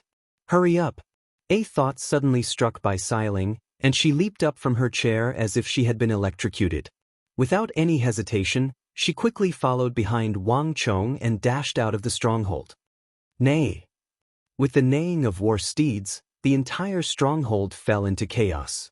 Realizing the danger they were in, the 40 Tang dynasty cavalrymen charged out furiously from the top of the mountain, not even bothering to clean up their spoils of war. Dust billowed on the main road as the 40 cavalrymen charged toward a stronghold 30 li away. Even though he had many conflicts with Su Gan and Huang Yongtu, Wang Chong didn't wish for them to be killed by the bandits and highwaymen just because of that. More importantly, other than Su Gan and Huang Yongtu, there were 40 loyal cavalrymen of the Tang dynasty with them. For a cavalryman who had dedicated his life to the Tang dynasty to be killed by bandits and highwaymen, this was a humiliation and a disgraceful ending. Wang Chong had spent his entire life on the battlefield, so he could understand this feeling better than anyone else. Thus, he couldn't allow such a thing to happen. Jaya. The white-hoofed shadow beneath Wang Chong seemed to have sensed its master's intentions and galloped forward with all its might. Su Gan and Huang Yongtu had set off very early. Taking into account the time they had spent on the mountain, it would take at least several hours for them to reach the stronghold 30 li away. For the first time, Wang Chong felt that a journey of 30 li felt so long. I hope that I can make it in time. Wang Chong clenched his fists tightly. At this point, he could only hope that the Iron Cloak highwayman wouldn't make a move so quickly. Or perhaps, Su Gan and Huang Yongtu hadn't met them yet. Long. Several hours later, when they were still around 10 li away from their destination, they could see a huge cloud of yellow sand rising into the sky. Amidst the yellow sand, men and horses neighed, and war cries could be heard. In an instant, an innumerable number of people had gathered in the area. This is bad. Seeing the huge cloud of yellow sand, Wang Chong and Bai Siling felt their hearts turn cold, and the blood drained from their faces. We are too late. Bai Siling's lips quivered, and her face paled. No matter how slow she was, she could tell that they were too late. Judging from the surging yellow sand and the imposing aura, there were more than 100 highwaymen gathered there. To be able to gather so many of them, it was likely that they were the Iron Cloak highwaymen that Li Zangqi spoke of. At this moment, Wang Chong's complexion wasn't any better than Bai Siling's as well. Just based on the imposing aura, Li Zangqi's evaluation of the Iron Cloak highwaymen wasn't wrong at all. On the road between Longxi and the capital, the Iron Cloak highwaymen were without a doubt the number one group. What should we do now? Bai Siling reined in the reins and turned to look at Wang Chong with a dazed look on her face. She was skilled in martial arts, and she was the daughter of a prestigious clan. She was one of the few women in the world who had her own opinions. But at the end of the day, she was still a girl. She had never experienced this kind of confrontation between two armies and a military-like battle before. On top of that, the other party had the advantage in numbers. From a distance of more than 10 li away, it would be difficult for one to hear their words if they didn't raise their voices. It would be difficult for the 40-odd cavalrymen of the Tang dynasty to deal with hundreds of highwaymen and highwaymen. If they advanced, they wouldn't be a match for them. Su Gan, Huang Yongtu, and the others would surely die if they retreated. Faced with this difficult decision, Bai Siling was caught in a dilemma. She subconsciously turned to Wang Chong, hoping to find some support from him. Along the way, Wang Chong's decisiveness, courage, and decisiveness had left a deep impression on her. At this moment, Bai Siling instinctively chose to trust Wang Chong's judgment. Battle cries sounded from afar. Bai Siling and the 40-odd cavalrymen of the Tang dynasty had their gazes on him. Everyone was waiting for his decision. In that instant, Wang Chong felt a heavy weight on his shoulders. A familiar feeling welled up in his heart, and in that instant, Wang Chong felt as though he had returned to the time when he shouldered countless expectations. Back then, everyone was looking at him with the same gaze. Time seemed to have come to a standstill. All that could be heard was the thumping of his heart. It felt as though countless centuries had passed, but it also felt like an instant. Wang Chong soon calmed down. Calm down. Wang Chong suddenly spoke, his voice exuding a soothing power that made them calm down and calm down. There are still battle cries in the distance. This means that the battle isn't over yet. In other words, there's still hope for Su Gan and Huang Yongtu. Otherwise, we wouldn't have heard any battle cries here. Those words jolted the uneasy crowd back to their senses. That's right. If the battle was over and Su Gan and Huang Yongtu were dead, they wouldn't have heard any battle cries. If there were battle cries, it meant that Su Gan and Huang Yongtu were still alive. This was a simple logic. But if not for Wang Chong's words, no one would have thought of this possibility. In that instant, everyone turned to look at Wang Chong in awe. This lad is truly a born leader. Bai Siling looked at Wang Chong with a hint of astonishment in her eyes. With just a single sentence, Wang Chong was able to stabilize the morale of the army. He was truly a born leader. This made Bai Siling rejoice that she had made the right decision along the way. The art of war is to know one's enemy as well as oneself. Regardless of whether we fight or retreat, we need to know the other party's strength and fighting prowess before we can make a decision. If it's within our means, we will save Su Gan and Huang Yongtu. If it's impossible, we will retreat immediately to avoid further losses. As a general, we must avoid letting our emotions get the better of us. I hope that you all understand this. Also, no matter what we do later on, I hope that everyone will obey my orders. I hope that everyone will obey my orders obediently. You mustn't let your emotions get the better of you, understand? Wang Chong said those last words with a grim expression. There were only 40 of them, and they were vastly outnumbered by the other party. If they couldn't obey his orders and march in unison, they would only be courting death if they charged in. Yes, Lord.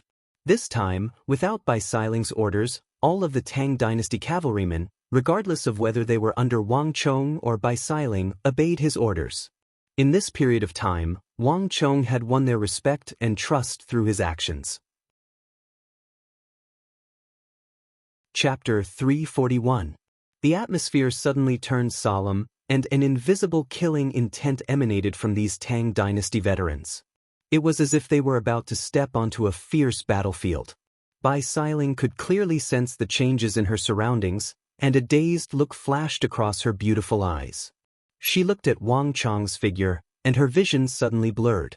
The figure of this 15 or 16-year-old youth suddenly became mysterious and tall in her eyes. Wang Chong did not notice the change in Bai Siling at this moment. Looking at the boundless killing intent and fighting spirit emanating from the 40 Tang Dynasty veterans, Wang Chong nodded in his mind. Although the Tang Dynasty was showing signs of weakness, the empire still shone brightly, and these soldiers of the Tang Dynasty were still the same as he remembered. With a troop like this, not to mention bandits and highwaymen 10 times their number, even if they were facing a regular army 10 times their number, Wang Chong would still dare to lead them into battle. Siling, when the battle begins, I'll have to trouble you to cooperate with me. Wang Chong suddenly turned his head to Bai Siling and said, Bai Siling was in a flurry, as if she had not expected Wang Chong to call her, but she quickly covered it up. All right, don't worry, I'll do my best to cooperate with you. Bai Siling nodded seriously. As a daughter of the Bai family in the capital, Bai Siling quickly returned to normal. All right, let's go. Wang Chong squeezed his horse's belly, and the 40 Tang Dynasty cavalry immediately galloped toward the direction of the distant battle cries. Chief, the other cavalry is coming. Just as Wang Chong and the others were rushing over, a pigeon descended from the sky. On the slope beside the official road, there was a dense forest, and a rugged boulder stood on the side of the road. On the boulder, the military advisor of the Iron Cloak highwayman, Zhou, stretched out his right hand and caught the pigeon. He opened the letter on its leg and passed it over to the towering leader of the Iron Cloak highwayman, Iron Cloak Li. Since they're already here. Then passed down the order to slow down the offensive. It wasn't easy to lure them here. I don't want to scare them away. Yes, leader. Zhou received the order and left. It didn't take long for this order to spread throughout the entire Iron Cloak highwayman. This allowed Su Gan, Huang Yongtu, and the others to catch their breath. Roughly half an incense's time later, a cloud of dust rose on the official road to the east. Leading the way, Wang Chong finally saw the scene of the battle. On the official road several li away from where Su Gan, Huang Yongtu, and the others were supposed to attack the bandits and highwaymen dressed in all sorts of clothes filled the sky. Like a tidal wave, they covered the official road, the forest, the slopes, and the treetops. Under the encirclement of these bandits and highwaymen, Su Gan, Huang Yongtu, and the others were like reefs in the middle of the ocean, isolated on a slope 30 zhang away from the official road. The air was filled with the pungent stench of blood. Corpses of bandits, highwaymen, soldiers, and steeds were strewn all over the ground. Seeing this sight, the eyes of Wang Chong, Bai Siling, and the 40 Tang Dynasty cavalrymen reddened. This was the first time the 80 cavalrymen had suffered such a heavy casualty. On the slope, Su Gan and Huang Yongtu had barely managed to fend off the attacks of the Iron Cloak highwaymen by relying on the trees and the surrounding terrain. However, the number of Tang Dynasty cavalrymen by their side had dropped from 40 to 24. In total, 16 to 17 veteran cavalrymen of the Tang Dynasty had died in the forest. Every single one of the Tang Dynasty cavalrymen was a true martial realm expert, and they had been through countless battles. This kind of loss could be said to be disastrous. But what was even more unbearable was that these respected veterans of the empire had died in the hands of these bandits and highwaymen. Lord, I want to kill them all. Beside Wang Chong, Ma Song and the others clenched their fists tightly as their eyes reddened in fury. The other cavalrymen also felt agitated. A warrior could die on the battlefield without regrets, but they shouldn't die in the hands of bandits and highwaymen in disgrace. Have you forgotten what I told you? Calm down. We must kill these Iron Cloak highwaymen, but we can't just charge in like this. Look at the other side, how many of them are there? Taking a deep breath, Wang Chong stopped the crowd. At the same time, a raging flame was burning in his heart. Having spent his entire life on the battlefield, Wang Chong could empathize with the emotions of a soldier more than anyone else. Furthermore, even though those soldiers died in the hands of the highwaymen, in the end, they died protecting Su Gan and Huang Yongtu. At the very least, their deaths are honorable. Wang Chong's final words were effective. The eyes of Ma Song and the others immediately cleared up. That's right, as a warrior, no matter what, the first and most important task was to protect their commander. Even though Su Gan, Huang Yongtu, and the others weren't members of the military, from the moment they received their orders, they had become the commanders of the cavalrymen. From this point of view, their deaths were honorable. Otherwise, given their capabilities, there was still a good chance that they could have survived. Lord, feel free to speak. We'll do as you say. Ma Song and the others regained their clarity of mind, and their expectant gazes fell on Wang Chong. The atmosphere was extremely tense. Wang Chong fell silent for a moment before he suddenly patted his steed and leaped out of the formation. Everyone wait here. Without my orders, no one is to come into contact with them. As his voice echoed in everyone's ears, Wang Chong was already at the front of the formation, less than 50 zhang away from the Iron Cloak highwayman. Behind him, Bai Siling was silent for a moment before gritting her teeth and chasing after Wang Chong. These Iron Cloak highwaymen aren't simple. Bai Siling gritted her teeth and said, the number of true martial realm experts they have isn't any lesser than ours. It's not just that they have more true martial realm experts than us. Wang Chong sighed and spoke with a voice that only Bai Siling could hear. The highwaymen had always been stronger than the bandits. In the previous missions, Wang Chong and the others had barely met any true martial realm experts. However, this group of highwaymen couldn't be judged using common sense. Even though they made up the majority of the group, there were still several hundred of them who were beneath true martial realm. Just the true martial realm highwaymen alone numbered at least 70 to 80. Their strength was truly astounding. If the cavalrymen in the military were well-trained, experienced, and coordinated with one another, they would have been able to defeat the highwaymen easily. Wang Chong would have long given up on the idea and fled the moment he saw the highwaymen. Siling, haven't you realized it yet? They look like a bunch of ragtag bandits, but someone is able to maneuver them into a tight formation. They surrounded Su Gan, Huang Yongtu, and the others on a slope where the terrain is complicated and the trees are dense, making it difficult for cavalrymen to exert their might. Even though Su Gan, Huang Yongtu, and the others managed to stop them with the help of the map. But at the same time, they were also trapped there. If a cavalryman were to dismount, would he still be a cavalryman? There must be an expert among the highwaymen. Wang Chong sighed. A group of powerful highwaymen wasn't fearsome because they didn't know how to coordinate with one another. On the battlefield, a well-trained army could easily crush a group of highwaymen of equal strength. However, if the highwaymen were to learn how to coordinate with one another, everything would be different. Are you talking about the military advisor? Bai Siling was taken aback.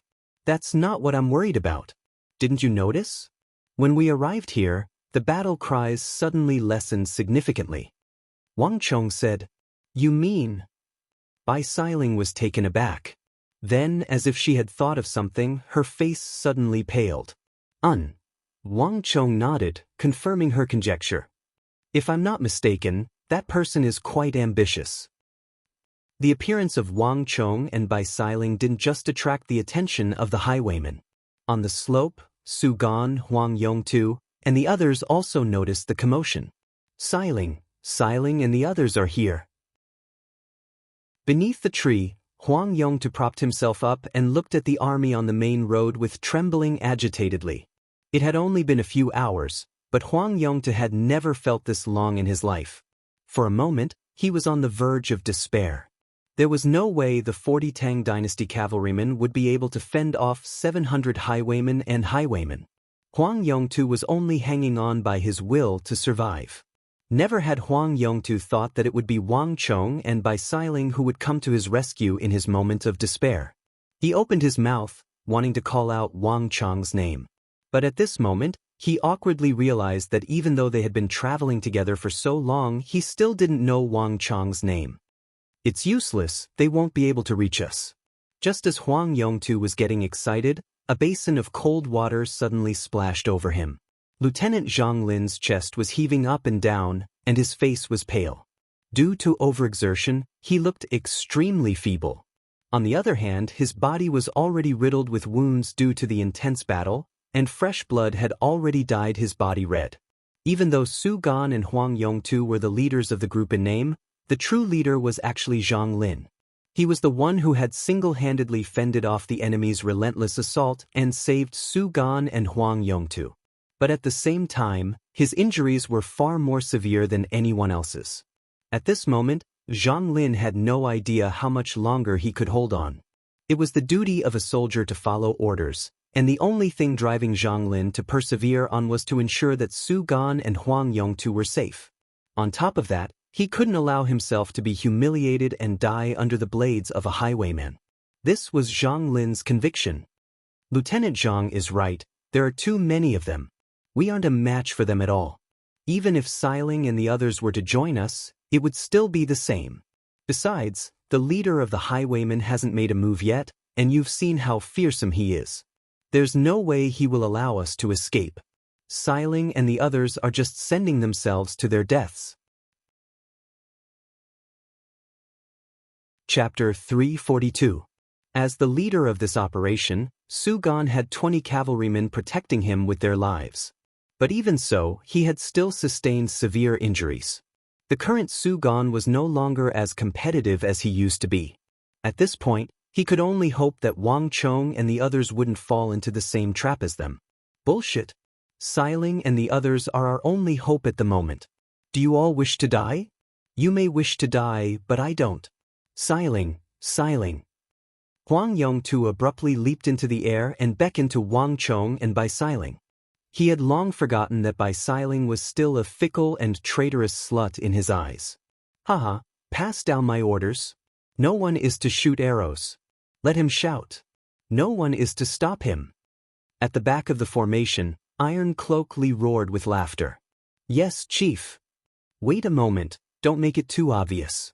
Have the bandits on the east side prepare for battle. Yes. A few highwaymen immediately rode off to carry out the orders. Even though they were highwaymen, they had the ability to pass down orders, to command, to defend, and to shoot arrows. They were no longer ordinary highwaymen, but soldiers. On the other side, Wang Chong and Bai Siling also heard Huang Yongtu's voice. Even though Wang Chong and Bai Siling didn't get along with Huang Yongtu, they couldn't help but feel ripples in their hearts upon hearing Huang Yongtu's desperate plea. Siling, do you know how to shoot arrows? Wang Chong suddenly asked. I do. But Bai Siling replied.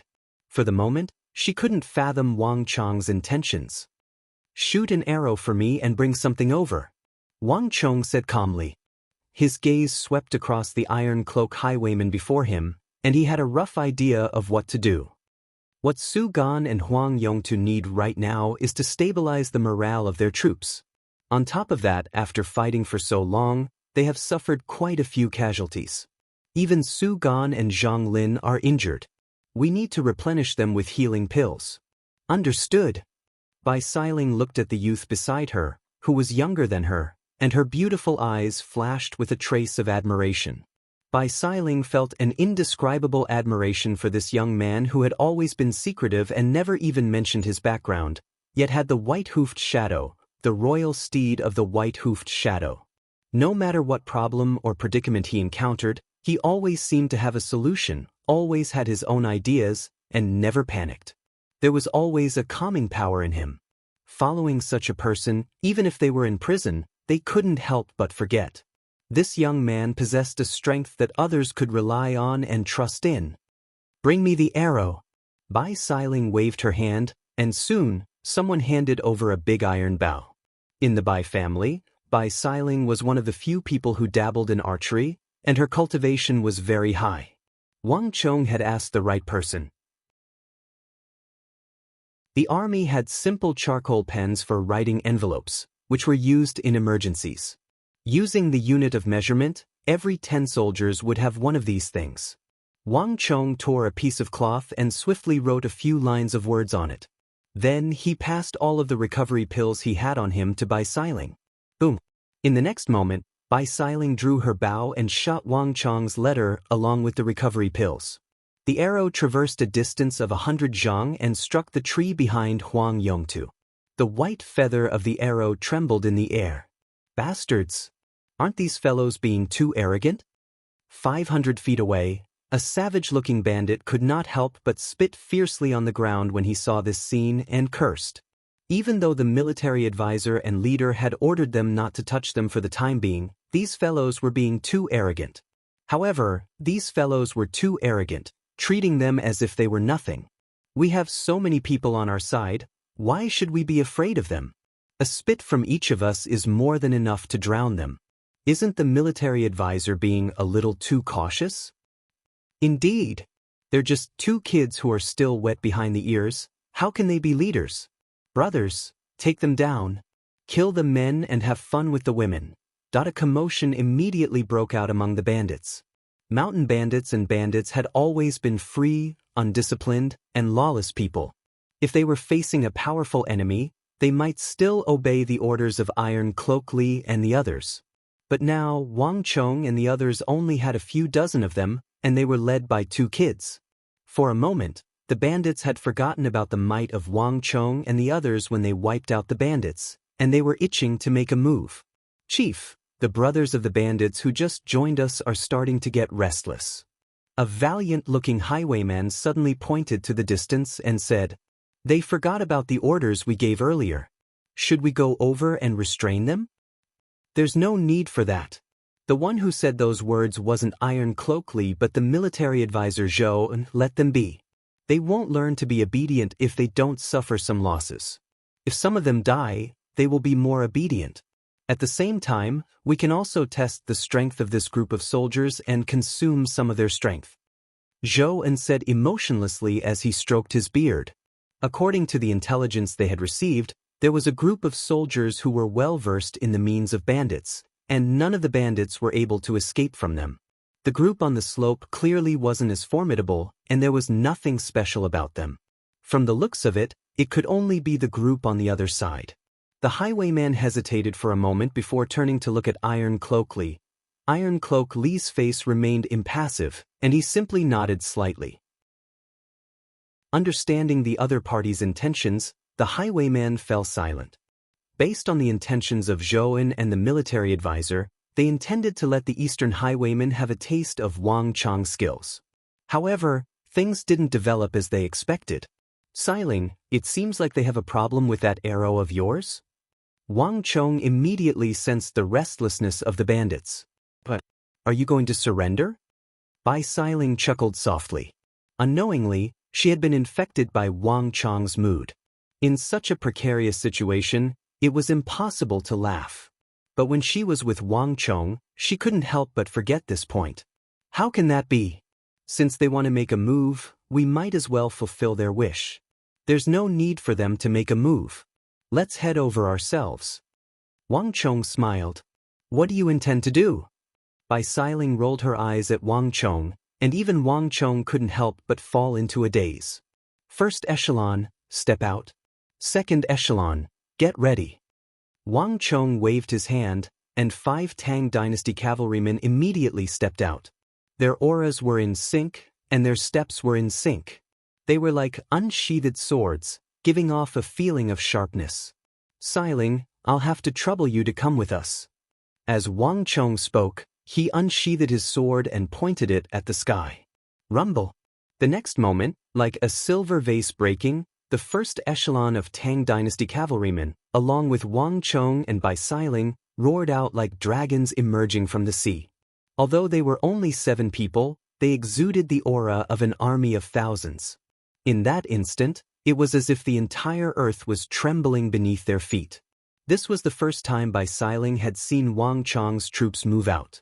They had all received their troops on the same day, and they were all of the same strength and realm, but the 5 Tang Dynasty cavalrymen under Wang Chong gave off a completely different feeling. It was no longer the feeling of being a bystander when he and Bai Xiling surrounded the bandits. Instead, it was a soul-stirring feeling. It was as if the troops they had received belonged to 2 completely different armies. Ong long long. With the neighing of their steeds, Wang Chong's troops increased their speed. Even when they were about to reach the Iron Cloak highwaymen, they showed no signs of slowing down. Waves of tyrannical yuan qi surged into the bodies of those warhorses, and then turned into rippling martial arts halos under the warhorses. In an instant, the aura of the 5 cavalrymen increased by more than 2-fold.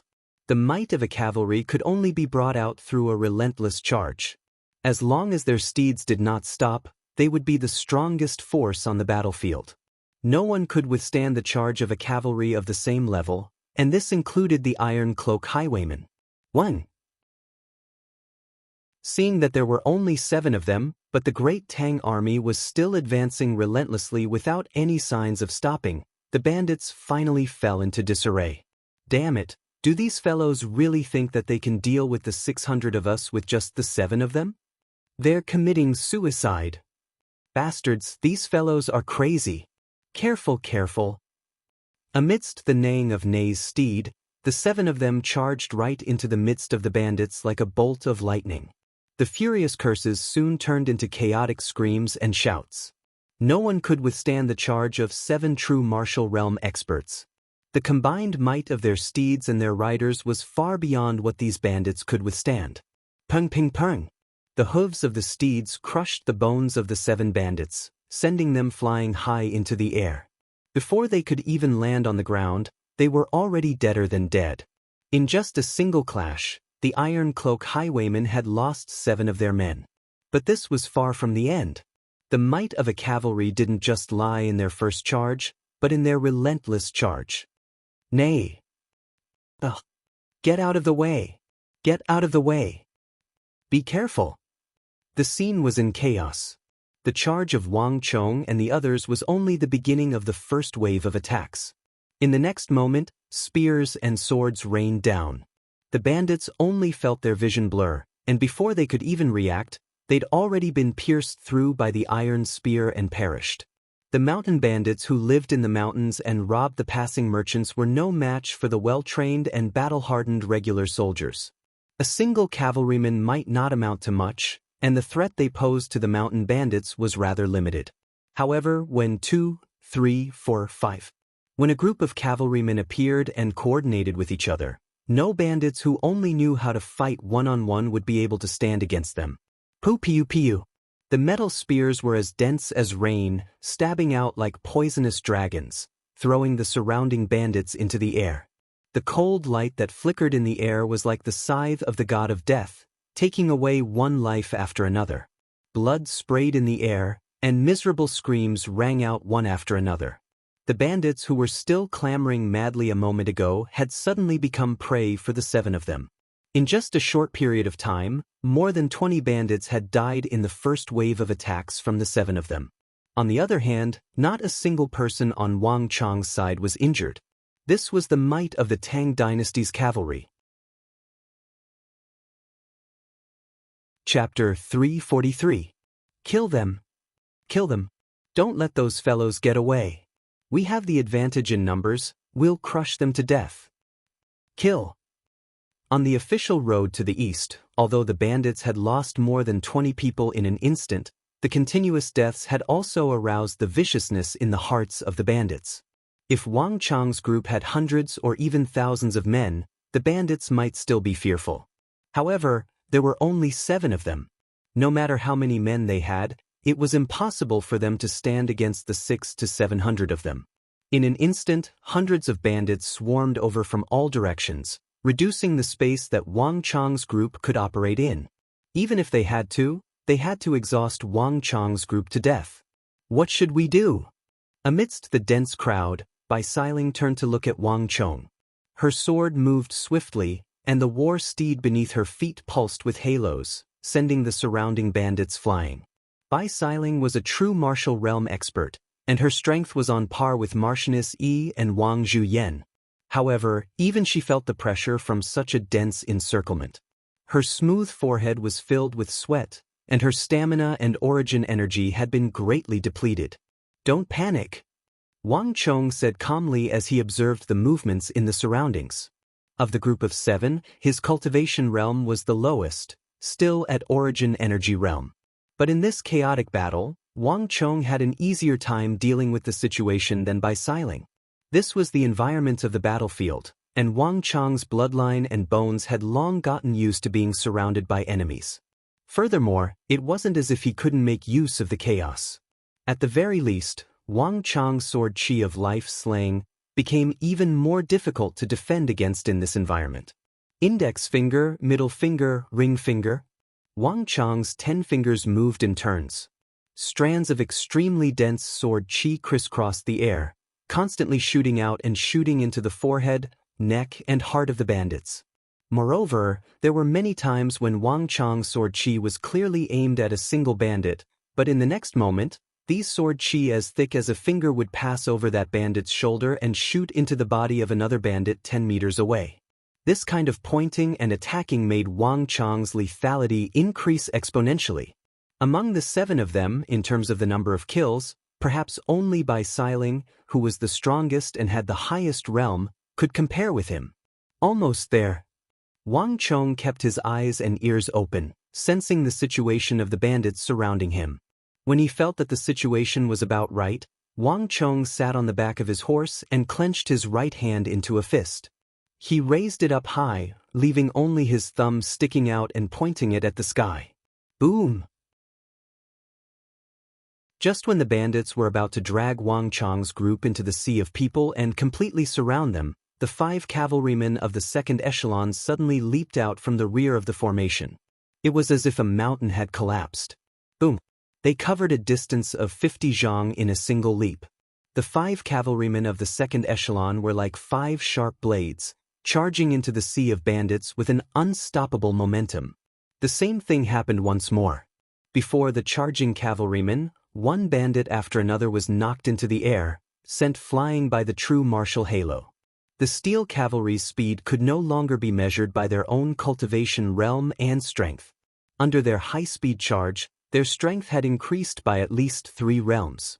At the very least, before their speed decreased, none of the bandits would be able to block their blades. Like 5 invisible blades plowing into the bandits, screams rang out incessantly. The encirclement that had just closed up was instantly torn apart by the charge of the regular cavalrymen of the imperial court. Let's go! When the 5 cavalrymen of the second echelon had broken through the encirclement, the first and second echelons converged, forming a line of 10 cavalrymen of the Tang dynasty. With a loud boom, they pierced through the bandits' defensive line from the inside out. Like a flood dragon, they charged forward, leaving behind a trail of corpses. Damn it! Don't let those bastards get away! After them! Kill them! The bandits were so furious that they felt like their lungs were about to explode. So many of them had died, but not only did they not manage to kill a single person, they even allowed them to escape. How could the bandits take this? A dense mass of bandits chased after Wang Chong's group. The bandits with war horses were the first to bear the brunt of the attack. They charged out from the crowd, galloping in pursuit. 10 cavalrymen and 2 children. Not a single one of them had died, but they had killed at least 40 bandits. At the back of the crowd, the Iron Cloak highwayman and the military advisor frowned silently. Even though they intended to use Wang Chong's group to intimidate the bandits, and at the same time, test the strength of Wang Chong's group, the loss of so many bandits in a single encounter still left them with a heavy heart. This group of cavalrymen possesses frightening destructive power. The Iron Cloak highwayman spread open his right palm, and a miniature iron cloak floated in the air, flexing and flexing in his hand. Cavalrymen have to charge on their own to unleash their full potential. This is also the reason why I tried my best to intercept them and keep them in the forest, preventing them from entering the main road. The Iron Cloak highwayman's military advisor stroked his beard as he explained calmly. But after a brief pause, a subtle glint flashed across Zhou En's eyes. However, this group of cavalrymen is indeed stronger than the one we intercepted earlier. As the saying goes, soldiers are fearless, generals are fearless. The same soldier would behave differently under different generals. Under the command of a defensive and conservative general, this soldier might appear timid. Under the command of a brave and resolute general, this soldier would become fearless and unstoppable. This was the influence of a general's disposition and the environment. At the very least, the 10 cavalrymen led by Wang Chong gave him a completely different feeling from Su Gan, Huang Yongtu, and the others on the slope. It seems like it's him. A thought flashed across Zhou En's mind. He had already confirmed that it was the group on the main road to the east who had wiped out the bandits and forced them to submit to him. Boss, the 40 bandits aren't a match for them. Send another 60 brothers over. Zhou En suddenly turned to the leader on the boulder and said. In Zhou En's words, the only ones worthy of being called brothers were his own men. 60 bandits, 40 bandits, and the other bandits on foot. Their numbers were already several times that of Wang Chong's group. The fact that they were able to dispatch so many men to deal with him was more than enough to show how much importance Zhou En placed on Wang Chong's group. On the boulder, the leader of the Iron Cloak highwaymen nodded silently. In the next moment, the 60-odd Iron Cloak highwaymen bellowed and whipped their horses. They circled around the sea of bandits and emerged from the forest on the right. Shi Yujian leaped onto the main road and followed closely behind the bandits. The horsemanship and fighting prowess of these bandits were decent, on par with the official army. With so many of them, they were more than enough to crush Wang Chong's group. They're following us. On the main road, a cloud of dust billowed as the war steeds galloped. Bai Xiling had been paying close attention to the movements behind her. Among the bandits and highwaymen, there were quite a few tall and muscular Turks, Goryans, and short but ferocious Uzun tribesmen. In this wave, Wang Chong had gathered at least 80 to 90 bandits and highwaymen with him. Honestly speaking, this was the first time that Bai Xiling had experienced such a situation. She was so nervous that her palms were drenched in sweat. With so many people around, Bai Xiling wasn't confident that she could deal with them at all. Don't panic. It's just 80 to 90 bandits, and they aren't even part of the official army. They aren't a threat to us yet. Wang Chong said calmly. The army he led had even triumphed over invaders that were several times the number of bandits and highwaymen, let alone a bunch of bandits and highwaymen. In the battlefield by the borders of the Tang dynasty, it was normal for such a numerical comparison to be expected. As a lady, Bai Xiling couldn't help but feel flustered. However, to Wang Chong, he was more than familiar with such a situation. On a battlefield with complicated terrain, for a commander who was truly good at leading troops, numbers sometimes didn't mean anything. Chase, you won't be able to escape. Even if you run to the ends of the earth, I'll catch you all. Haha, that woman is blaming me. Don't you dare snatch her from me. Kill them all. Strange howls sounded. Seeing how Wang Chong and the others were being chased by them, the bandits' faces contorted as they laughed excitedly. Nay! After chasing for dozens of li, intense and high-spirited neighs of horses suddenly sounded from the two sides of the mountain. While the bandits were caught off guard, a well-disguised warhorse suddenly leaped out from the forest on the right.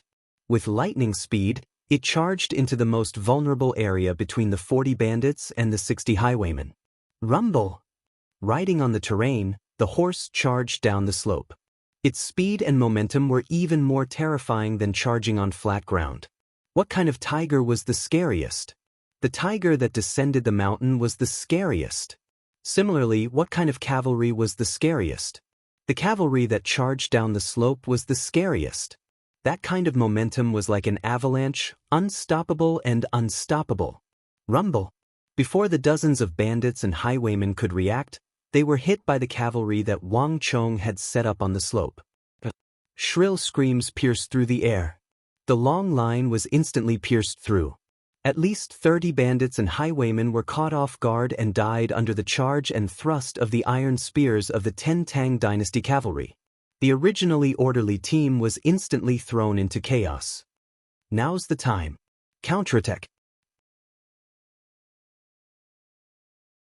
Chapter 344. Rumble. The earth quaked. No one could describe the tremors caused by the 30 Tang Dynasty cavalry charging into the bandit ranks in an arrow formation. The neighing of the horses, the screams of pain, the clashing of metal, and the cracking of bones all mixed together. In the moment of battle, more than 20 mounted bandits had their bones crushed, and even more were sent flying into the sky by the fierce impact. The power of the military's warhorses was on full display at this moment.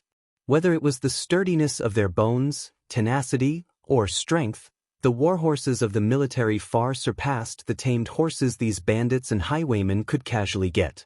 Wang Chang's intention of luring the bandits and highwaymen over and forming a long line on the official road was now clear.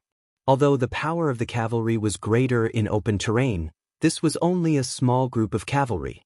However, it was only a small group of cavalrymen, and they were able to display their greatest power in narrow terrain. The official road to the west could only allow 6 warhorses to gallop side by side. No matter how many bandits and highwaymen there were, they could only move 6 warhorses on the official road. In the face of the stronger and more coordinated Tang Empire, the bandits and highwaymen were no match for the bandits and highwaymen. Nay! The 40 bandits and highwaymen were like a line of weeds in a field, waiting to be harvested. The spears of the 30 Tang Dynasty cavalry were like dragons. Not a single person could stop them. When the front line of the bandits collapsed, the rear line was completely unable to stop them. Almost every bandit was attacked by 6 or 7 Tang Dynasty cavalry at the same time. When the 30 cavalry swept past, they left behind corpses strewn all over the place. For both Wang Chong and his 30 cavalry, this sort of battle was a walk in the park. But for Bai Xiling, as well as the bandits and highwaymen who had never experienced this kind of cruel battle, it was unimaginable. This was especially so for the bandits and highwaymen. The 30 great Tang cavalrymen were like 30 killing machines. Their united momentum was like the eruption of a mountain torrent. Just a single glance at them was enough to send them into an unforgettable nightmare. In just an instant, the 40 bandits who had given chase were corpses strewn all over the official road and the 2 sides of the hill. Blood and severed limbs were scattered all over the ground. The might of a cavalry of this scale could no longer be described by their numbers alone. In the open plains, a 10,000-strong cavalry could take on an army of 300,000-strong infantry alone, and they could even penetrate and defeat the enemy repeatedly. Those who did not understand this would be plunged into a nightmare. Kill! Before the 60 Iron Cloak highwaymen could react, Wang Chang's 30 Tang Dynasty cavalry had already merged with the 10 cavalrymen who had been lying in ambush on the hill. With the addition of the 10 cavalrymen, the already formidable force was even more formidable. Panglong. Without the slightest hesitation, the 40 cavalrymen charged right into the midst of the 60 Iron Cloak highwaymen after killing the 40 bandits.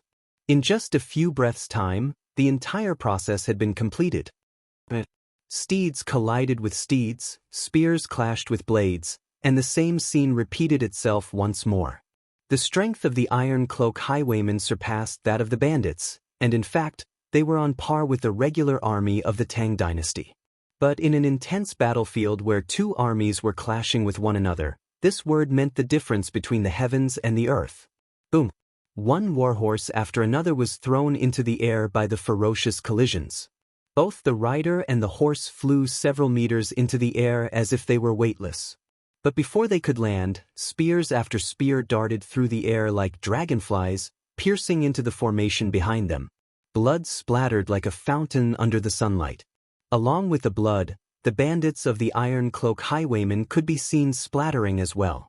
The powerful highwaymen who were ferocious and belligerent would never be able to match up to the well-trained Great Tang cavalry. Pung peng peng peng. Wave after wave of horse bandits fell as the dense forest of spears pierced forward. At this moment, A simple yet effective battle formation was far more effective than any exquisite martial arts. Let's go! Retreat! Retreat! Retreat! We've fallen into an ambush. We aren't a match for them. An extremely terrified voice resounded on the official road. Even though the 60 Iron Cloak highwaymen were far stronger than the bandits, they only managed to fend off the assault for a moment before collapsing completely. Those who had never experienced it would never be able to imagine the fearsome might of the charge of 40 Tang Dynasty cavalrymen. The 30 Iron Cloak highwaymen at the front line didn't even manage to hold on for a moment before they were crushed to smithereens by the might of the 40 Tang Dynasty cavalrymen. The momentum they exerted was so overwhelming that they couldn't even muster the slightest bit of will to resist. The difference in strength was too great. This wasn't just a matter of strength. The might of the charge of 40 Tang Dynasty cavalrymen was far beyond what the highwaymen could withstand. Seeing the collapse of the cavalrymen before them, the Iron Cloak highwaymen at the very back were the first to turn tail and flee. Charge! Wang Chang's gaze turned cold as he ordered without any hesitation. In the heat of the battlefield, once one side's cavalrymen faltered in fear and turned tail to flee, it would be impossible for them to escape even if they wanted to. Theoretically speaking, everyone was riding on steeds, so their speed should be about the same. But reality would never be the same as theory. Once the charge of the cavalrymen began, their speed would only grow faster and faster until they reached a peak and couldn't stop anymore. On the other hand, the side that turned tail to flee would go from extreme speed to extreme stillness, starting from zero again. This meant that their speed couldn't compare to Wang Chang's group at all. Amidst the screams of agony, the great Tang cavalrymen chased after the highwaymen. Their spears glowed with the luster of halos, making them look like pythons and dragons. With a single strike, they pierced through the bodies of the highwaymen and flung them into the air. Pew. Before the highwayman's body could even fall to the ground, dozens of cavalrymen had already pierced through his body one after another, causing him to fall to the side of the road. 1, 2, 3, 10, 20, the short 30 zhang path became the highwayman's nightmare. One after another, the highwaymen were chased down and stabbed to the side of the road. Some of the highwaymen tried to retaliate before their deaths, stopping abruptly in an attempt to drag others down with them. But what awaited them were 34 spear tips. Wherever the cavalrymen passed, both men and horses died, leaving behind only corpses. Hurry up and flee to the top of the mountain. Someone finally realized that they would never be a match for Wang Chang's group on the flat road. Squeezing his horse's abdomen, he and his steed became one and leaped up the mountain. Charge! Without thinking, several cavalrymen leaped high into the air and charged into the forest, intending to chase after the highwaymen. There's no need for that. Let them escape. Wang Chong raised an arm and said calmly. In the next moment, the cavalrymen who had already chased the highwaymen into the forest retreated. Strict obedience. This was the most basic rule of the army. Wang Chang's commanding ability had won everyone's trust.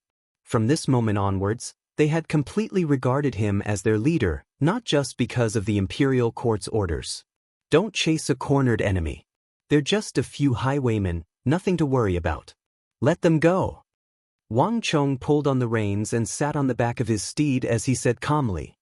His expression was indifferent, his eyes wise, and his entire body exuded an aura of extreme calmness. At this moment, even Wang Chong himself did not realize that he no longer resembled a 17-year-old youth. Instead, he resembled a calm and seasoned general. Yes, Lord. The cavalrymen replied respectfully. Their expressions and actions made it seem as though they were meeting a high-ranking general of the army.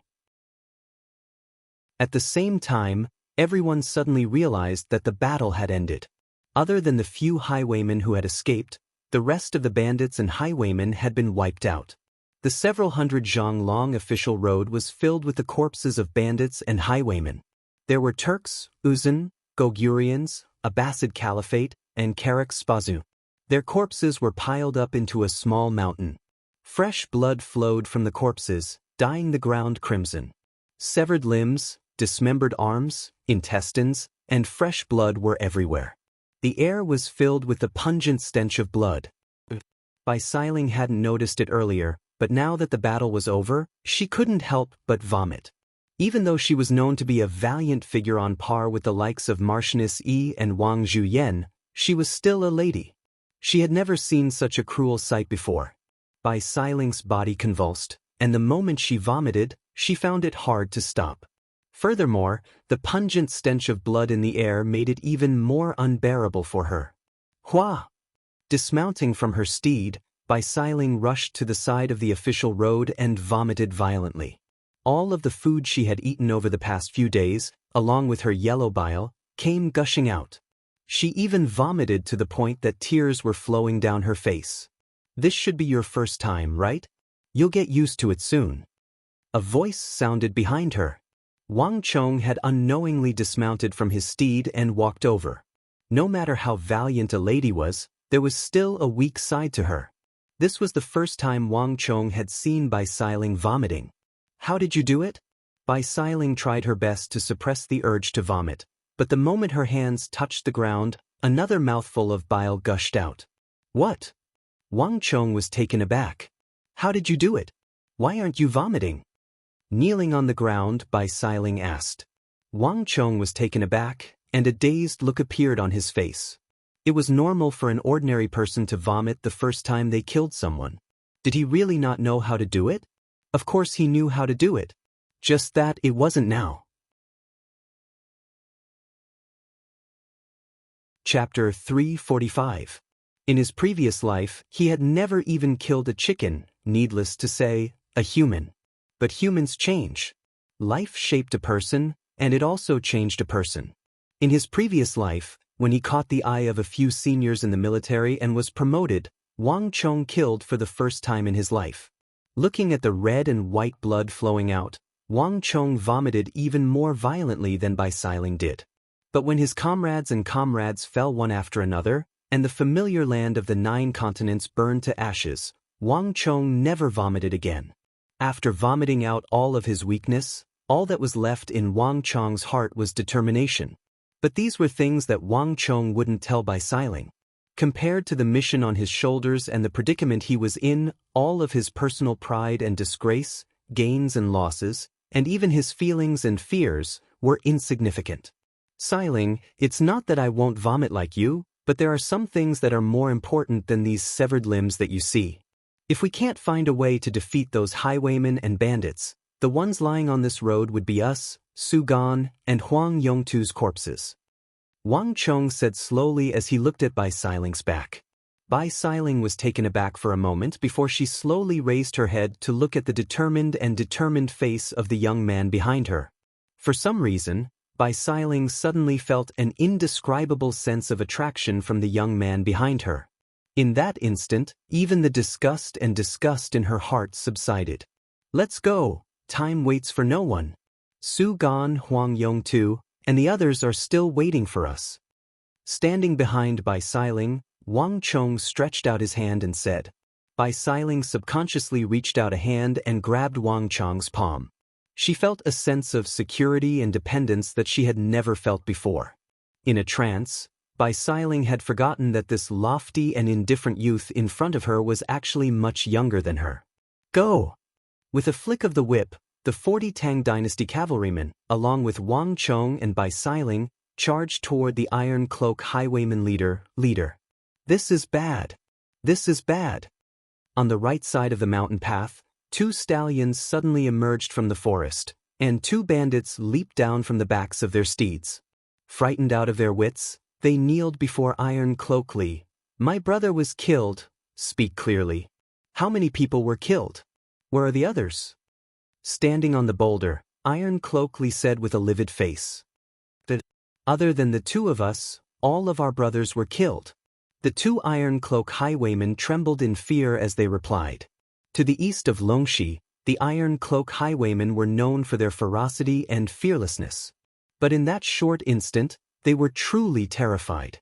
40 mounted bandits and 60 Iron Cloak highwaymen, a group of 100 men, were slaughtered in just a few moments. Broken limbs and corpses piled up like a mountain on the road. On the other hand, there wasn't a single casualty on Wang Chong's side. That kind of ferocity was unimaginable to those who hadn't experienced it themselves. What? As soon as their voices fell, two bangs rang out, and they were sent flying almost simultaneously. Retracting his palm, Iron Cloak Li's complexion turned awful. Even though he and the military advisor didn't give chase, they had been paying close attention to the movements in the distance. When the deafening battle cries finally disappeared, Iron Cloak Li had already sensed that something was amiss. But in Iron Cloak Li's view, his brothers were experts in horsemanship. Even if they couldn't defeat the bandits, they should still be able to escape. Perhaps, they might even be able to kill a few of the Tang Dynasty soldiers. That would be even better. But for more than 100 of his subordinates to be slaughtered, with the exception of 2, this was truly out of Iron Cloak Li's expectations. Furthermore, from the looks of it, it seemed like the other party had intentionally let the 2 of them escape. This made Iron Cloak Li's complexion turn awful. "Zhou, how are the preparations on your side?" Iron Cloak Li asked grimly as he turned to the military advisor beside him. "I still need a while more. Judging from the alertness of those bandits, I'm afraid that it'll take a little more time." Zhou replied with an awful complexion as well. Even though the Iron Cloak highwaymen had the advantage in numbers, it was still a considerable loss for them to lose 100 of their subordinates in a single go. The only thing that could make the 2 of them feel better was that those bandits who had just joined them weren't too great of a loss to the Iron Cloak highwaymen. When a new group of bandits appeared, they would be able to replenish their numbers. As for the 60 highwaymen who had died, it was truly a heart-wrenching sight to behold. However, those were the weakest of the Iron Cloak highwaymen, and only a few of them had reached true martial realm. From this point of view, although 100 of their brothers had died, they were all the weakest in the lower ranks, so it wasn't a serious loss. Iron Cloak Li nodded as he clenched his right hand into a fist and spoke with killing intent. "Once you're done with your preparations, I'll make a move personally and slaughter those fellows." Up till now, the Iron Cloak highwaymen had never suffered such heavy losses. Including those whom Wang Chong had killed previously, he had already killed more than 100 of them. Iron Cloak Li had to admit that he had underestimated these 40 cavalrymen of the Tang Dynasty. In terms of fighting prowess, they were definitely much stronger than those on the slope. However, Wang Chong and the others had also succeeded in infuriating Iron Cloak Li. If Iron Cloak Li was only trying to win over the hearts of his subordinates and intimidate them previously, at this moment, he was bent on killing Wang Chong and the others. "Let's wait for a moment first. We'll wipe out all of the Tang soldiers on the slope together with them." Iron Cloak Li spat. In his eyes, the Tang soldiers on the slope were no different from birds in a cage. The only reason why he didn't slaughter them was because he was afraid that Wang Chong and the others would leave once they had nothing to worry about. Dee-da-da.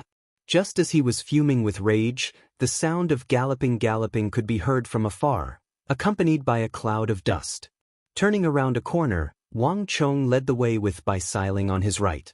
Leading the 40 cavalrymen of the Tang Dynasty, they slowly appeared before everyone's eyes. Boom!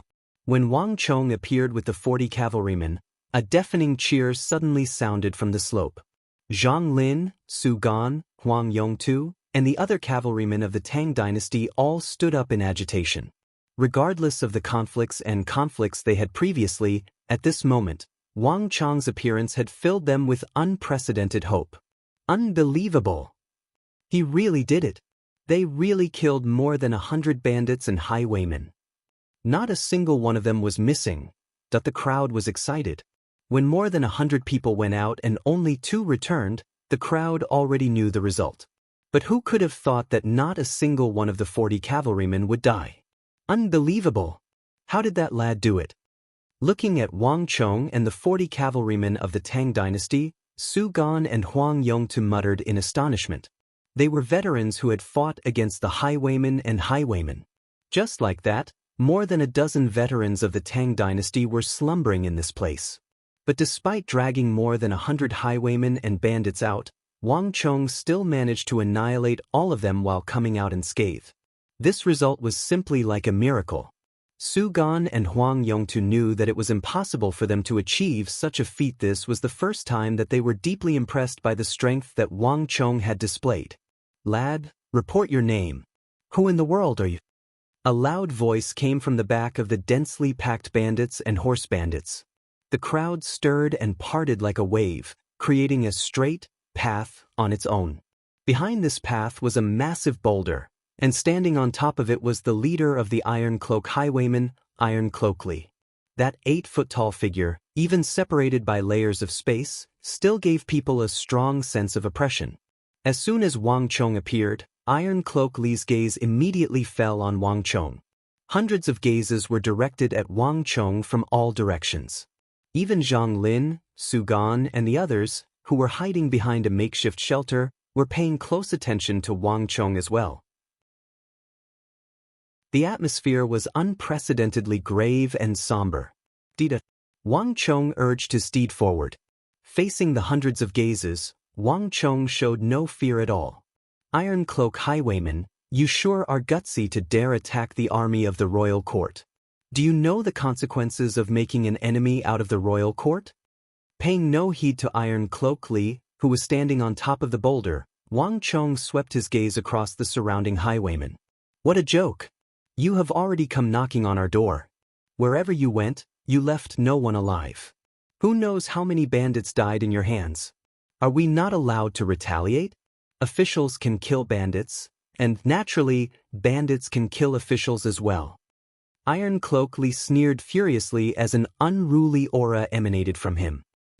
"The world is bright, and the sun and moon are shining brightly. To think that you bunch of bandits, invading the lands of the Tang dynasty as kings, and sparing the lives of those who have committed crimes.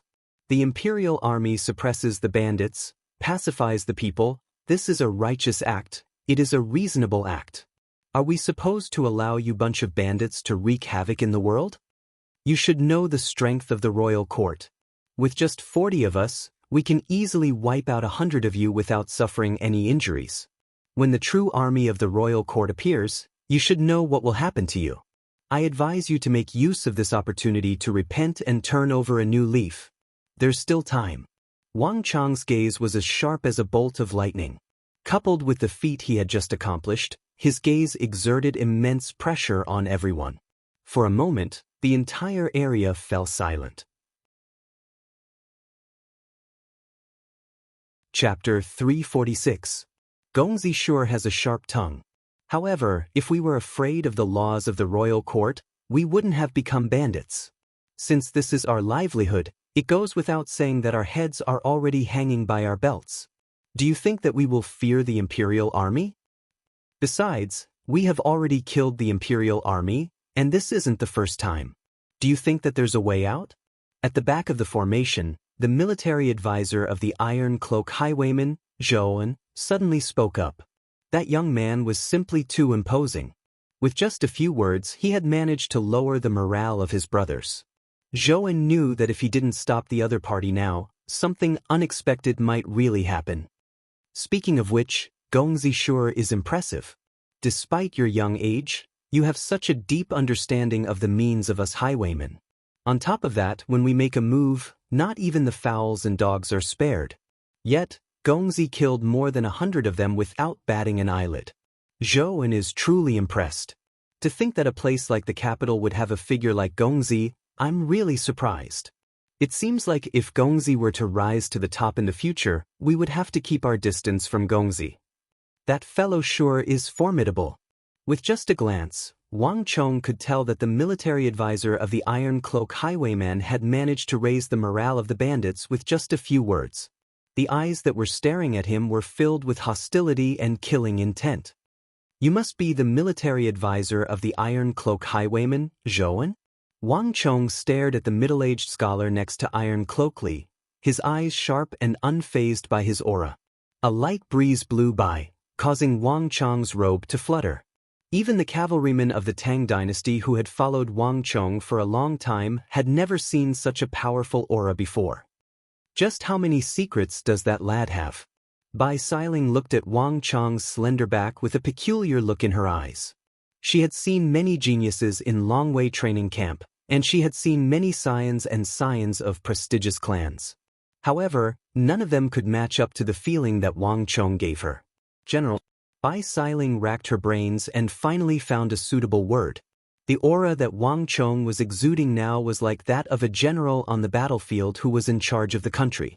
Before him, be it the thousands of horse bandits and bandits on the other side, or the cavalry of the Tang dynasty on his side, all of them were subconsciously suppressed and followed his lead. Even Su Gan, Huang Yongtu, and the others, who were on bad terms with him, were paying close attention to his every move. Even though his cultivation base was lower than many people's. Oblivious to the thoughts of the crowd behind him, Wang Chong's attention was completely focused on the middle-aged advisor standing beside the Iron Cloak highwayman. Your Excellency is also a well-read scholar. Why don't you take the imperial examinations and fight for your fame? Don't tell me that the Book of Confucius and Mencius also teaches people to become bandits, to rob houses and occupy land to become kings? You don't have to worry about that, young master. I am indebted to the Iron Cloak highwayman for saving my life, and I am willing to serve him. On the other hand, Gongzi, you can't be thinking that you will be able to save your companions just like that, right? By the way, the Iron Cloak highwayman is the only one who has the final say here. Don't waste your energy on me. Zhou stroked his beard with a smile. Lad, you do have some capability. Seeing that you have killed more than 100 of my men, I will give you a chance. Put down your weapons and surrender. Perhaps, you might even be able to save your companions. Otherwise, both you and them will die. Iron Cloak Li laughed heartily, and his voice reverberated through the surroundings like the rumbling of thunder. Leader of the bandits, are you joking with me? Won't we die even faster if we put down our weapons? Wang Chong sneered coldly. There's no other way then. If you don't put down your weapons, they will die even faster. As soon as those words were spoken, Iron Cloak Li's smile retracted, and with a wave of his hand he pointed at Su Gan, Huang Yongtu, and the others with a cold and cruel expression on his face. Long. The bandits and highwayman, who were still in a passive state a moment ago, suddenly began to move like a massive machine. 500 to 600 bandits and highwaymen moving out at the same time, their aura could topple the mountains and overturn the seas. It was extremely astonishing.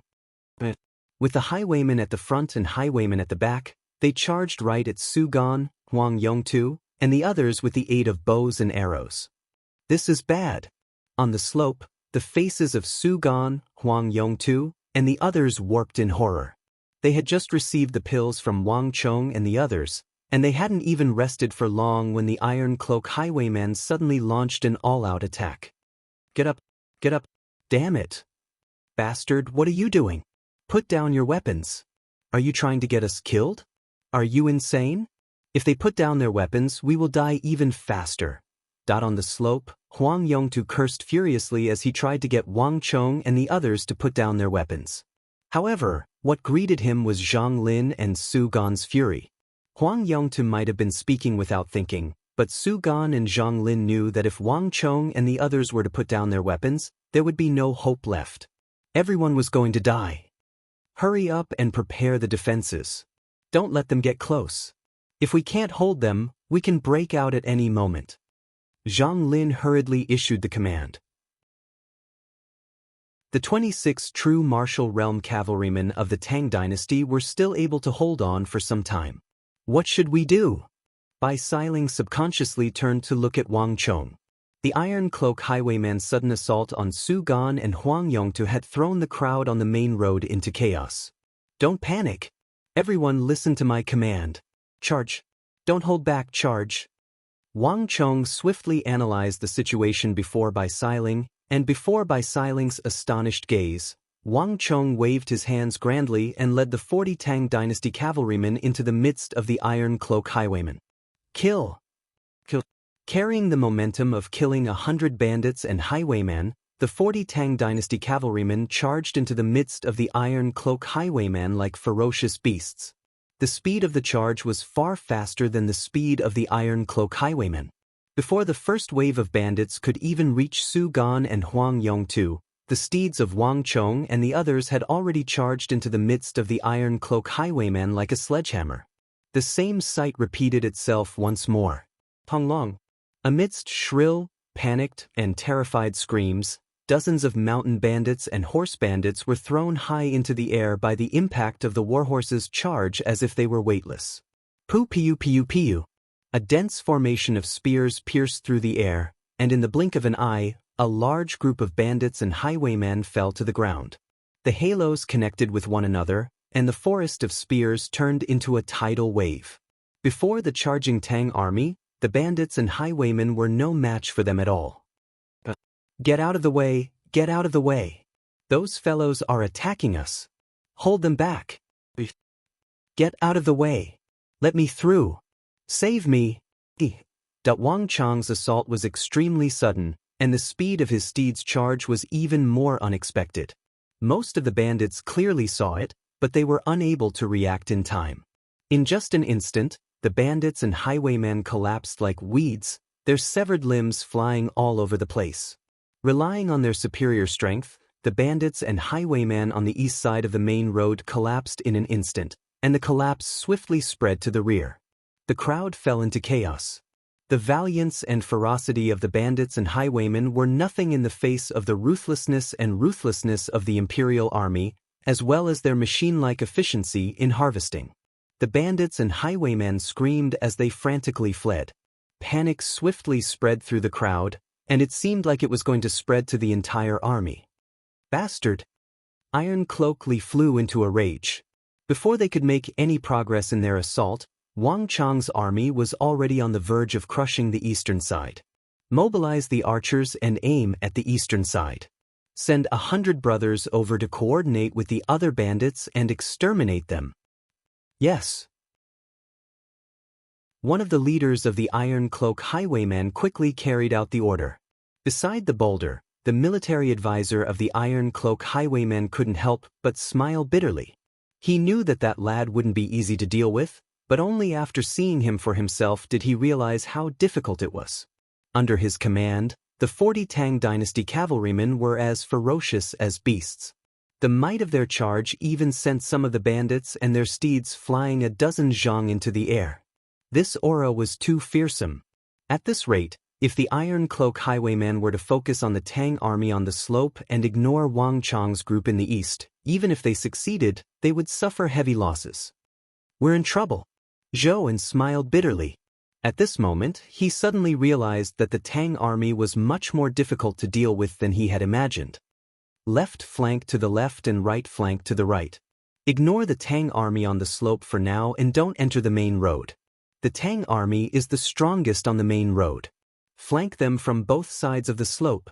Zhou quickly mobilized his troops and issued a series of orders, instructing the bandits and highwaymen to move according to his will. Under Zhou command, the 500 to 600 bandits and highwaymen quickly got into formation.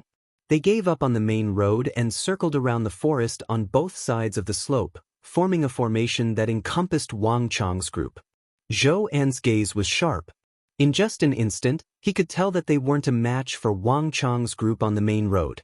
War steeds could charge on flat ground, but on the complicated terrain, their might would be greatly reduced. As long as they could circle around the Iron Cloak highwaymen and attack from both sides of the slope, they would be able to suppress them. Retreat.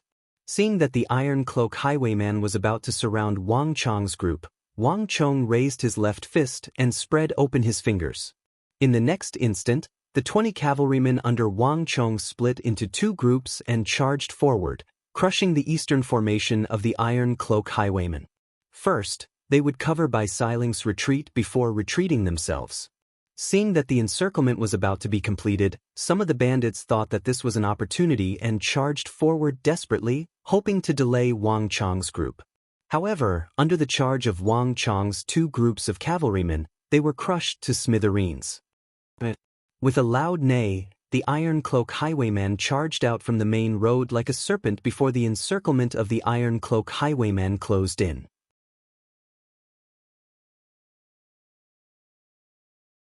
Chapter 347. In that instant, time seemed to have come to a standstill. The Iron Cloak highwaymen who were charging toward Wang Chang's group abruptly came to a halt. Even the most ferocious highwaymen couldn't help but shudder in fear when they saw the orderly formation of the Tang Dynasty cavalrymen. If even the strongest highwaymen reacted in such a manner, how could the other highwaymen possibly react in such a manner? The main road, the mountain slope, and the forest, as far as the eye could see, everything was deathly silent. The pungent stench of blood permeated the air. In this brief clash, Wang Chang's side was once again unscathed, whereas the Iron Cloak highwaymen had lost more than 60 corpses. Seeing was believing. Even though they knew that their 100 brothers had died at the hands of Wang Chang's group, and they knew that the imperial army was stronger than the highwaymen, none of that could compare to the shock and awe brought forth by the brief charge of the 40 Tang Dynasty cavalrymen under Wang Chang's command. At this moment, every single cavalryman lined up on the main road seemed like a demon that had just walked out of hell, exerting a terrifying pressure that felt almost tangible. Gulp. One of the highwaymen gulped down a mouthful of saliva. His pale face was filled with fear. The immovable Tang Dynasty cavalrymen were even more frightening and intimidating than when they charged forward. Having traversed the West for so many years, he had never imagined that he would fear a group of 40 Tang Dynasty cavalrymen amidst an army of more than 700 highwaymen. Those fellows are too strong. The same thought flashed across the minds of many others, and some of the highwaymen instinctively retreated from the crowd. After witnessing the might of the charge of the cavalrymen, they no longer believed that they could remain safe in the midst of a crowd. This is great. I didn't expect those fellows to be so formidable. That lad, we've truly underestimated him. No commoner can possess such military accomplishments. Even more so, no commoner can command 40 cavalrymen with such might. I've misjudged him. He's definitely a disciple of one of the most powerful military families in the capital. White-hoofed Shadow, by Siling is right. Who is this guy? On the slope, Su Gan, Huang Yongtu, and the remaining Tang Dynasty cavalrymen were also shocked speechless. If they hadn't seen it with their own eyes, they wouldn't have believed that the steel cavalry just now was a cavalry unit just like them. That kind of charging power and combat strength was too shocking. With their own strength, they had actually managed to forcefully disperse the Iron Cloak highwaymen's attack and nullify their offense. As a result, the 500 to 600 Iron Cloak highwaymen were forced to shift their focus to defending against Wang Chong, Bai Siling, and the others. This was simply inconceivable. All of this was done under the command of Wang Chong. His calmness, rationality, and decisiveness left an even deeper impression on Su Gan and Huang Yongtu than the charge of 40 cavalrymen. Before this, the two of them had been mocking and making things difficult for Wang Chong, thinking that he was just a lowly commoner from the Kunwa training camp. But at this very moment, how could the two of them dare to harbor such thoughts? No one could command 40 cavalrymen to such an extent, be it Long Wei or Shen Wei, not a single person could do it. This wasn't a feat that any ordinary person could accomplish. At this moment, the two of them had a strong feeling that Wang Chong was definitely a scion of one of the prestigious clans in the capital, and an extremely powerful one at that. However, the two of them had never heard of such a person before. Who in the world is that fellow? Beneath a scarlet maple tree riddled with arrows, Su Gan muttered to himself. At this moment, he was deeply curious about Wang Chong's identity. Bastard! At this moment, no one was more furious than Iron Cloak Li, the leader of the Iron Cloak highwaymen. Including the highwaymen who had died earlier, Wang Chong's group of 40 had already killed nearly 200 of his highwaymen and highwaymen. This was a heavy blow to him.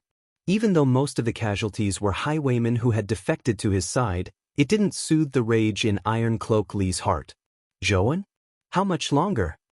Iron Cloak Li gazed into the distance and asked grimly. The rage in his eyes was on the verge of bursting out. A little while more, Zhouan replied grimly. He also felt terrible inside. From a certain perspective, this could be considered as a dereliction of duty on his part. Chief, rest assured. By the time the arrangements are completed, they will have nowhere to run. By then, you can do whatever you want to them. But before that, I'll have to trouble you to wait a little longer. I'll listen to you for a little longer. Iron Cloak Li flung his sleeves and suppressed his anger. He had always trusted the military advisor by his side. But this time, the losses were truly too great. Even if they were to win this battle, it would still damage his prestige. A light breeze blew past, and the surroundings were completely silent. The main road, the hill, and the bend in the east, all three sides were silent. There wasn't even the slightest sound to be heard. Unknowingly, the focus of the Iron Cloak highwaymen had shifted from Su Gan and Huang Yongtu to Wang Chang's group. Even the true martial realm experts by Iron Cloak Li's side had been dispatched to the left side of the main road. After losing nearly 200 of his subordinates, Iron Cloak Li could no longer tolerate any more losses.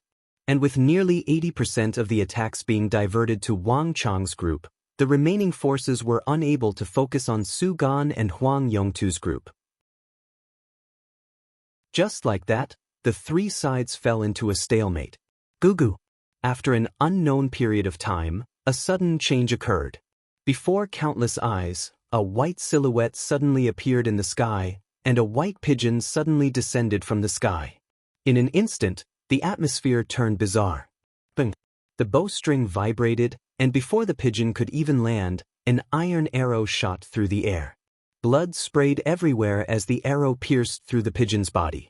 Following the direction of the steel arrow, the leader of the Iron Cloak highwaymen was slowly sheathing his bow. It's a carrier pigeon from the royal court.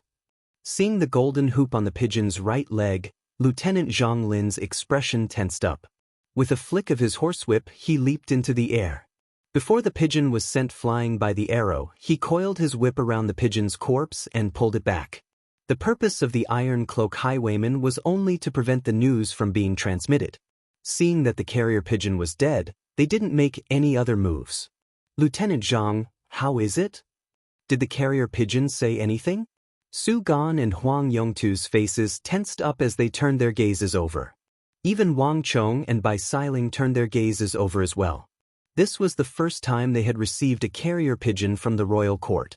Without saying a word, Zhang Lin took down a golden lacquered bamboo tube from the pigeon's leg and carefully took out a paper scroll. He unrolled it and began reading through it. I have received a second-tier mission from the royal court. After reading the contents of the letter, not only was there no joy on Zhang Lin's face, there was even a bitter smile on his lips. Su Gan and Huang Yongtu were taken aback. To receive a second-tier mission from the royal court at such a time? Lieutenant Zhang, what kind of mission is it? Su Gan propped himself up and walked over. For some reason, he felt that Zhang Lin's expression was a little bizarre. Take a look for yourself. Zhang San did not say much and handed over the letter in his hand. Su Gan and Huang Yongtu took a look at it, and a bizarre expression appeared on their faces. There wasn't much content on the letter, just a few simple sentences. Second-tier mission. Tez has ordered the 80 members of the 6th echelon to eliminate Iron Cloak Li and his accomplices. What kind of joke is this? Huang Yongtu looked furious. He threw the letter in his hand on the ground as if he was venting his anger. Giving us a second-tier mission at such a time? Are you tired of waiting for us to die? Furthermore, look at the bandits and highwaymen outside. There are at least 700 to 800 of them. Do you think that we can deal with them with just the few of us? Not to mention, there's still Iron Cloak Li. Even Lieutenant Li isn't a match for him. What kind of darned mission is this? Huang Yongtu, are you insane? Watch your words.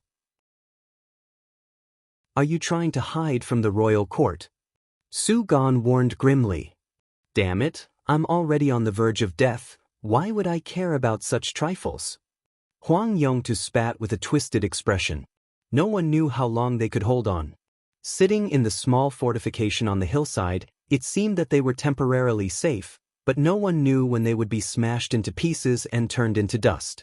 The feeling of dying at any moment was even more frightening than true death. Lord, calm down. Zhang Lin smiled bitterly. The royal court doesn't know our current situation. They are only concerned with issuing orders, so they have no idea where we are or that we are currently being surrounded by the Iron Cloak highwaymen. Besides, the capital is too far away from here. Even the royal court wouldn't know that the Iron Cloak highwaymen have gathered 600 to 700 bandits. Pang! Huang Yongtu punched a tree beside him, sending with splinters flying. Even his fingers were bleeding from the impact. Even though Huang Yongtu knew that Zhang Lin was speaking the truth, it didn't make him feel any better. So far, the best news for us is that there are 2 other lords who aren't surrounded yet. On top of that, the other lord seems to be extremely proficient in the art of war, and his grasp of timing is exceptional as well. This is our only hope. As Zhang Lin spoke, he turned to look at Wang Chong and the others.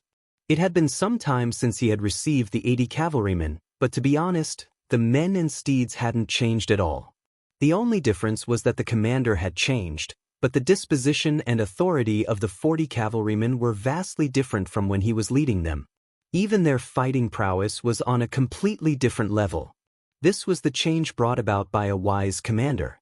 The duty of a warrior was to guard the borders, so Zhang Lin didn't care too much about his own life. At this moment, he was more concerned about the young man before him.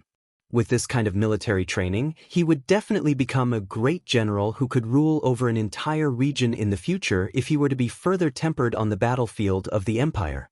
Such a person was of utmost importance to them.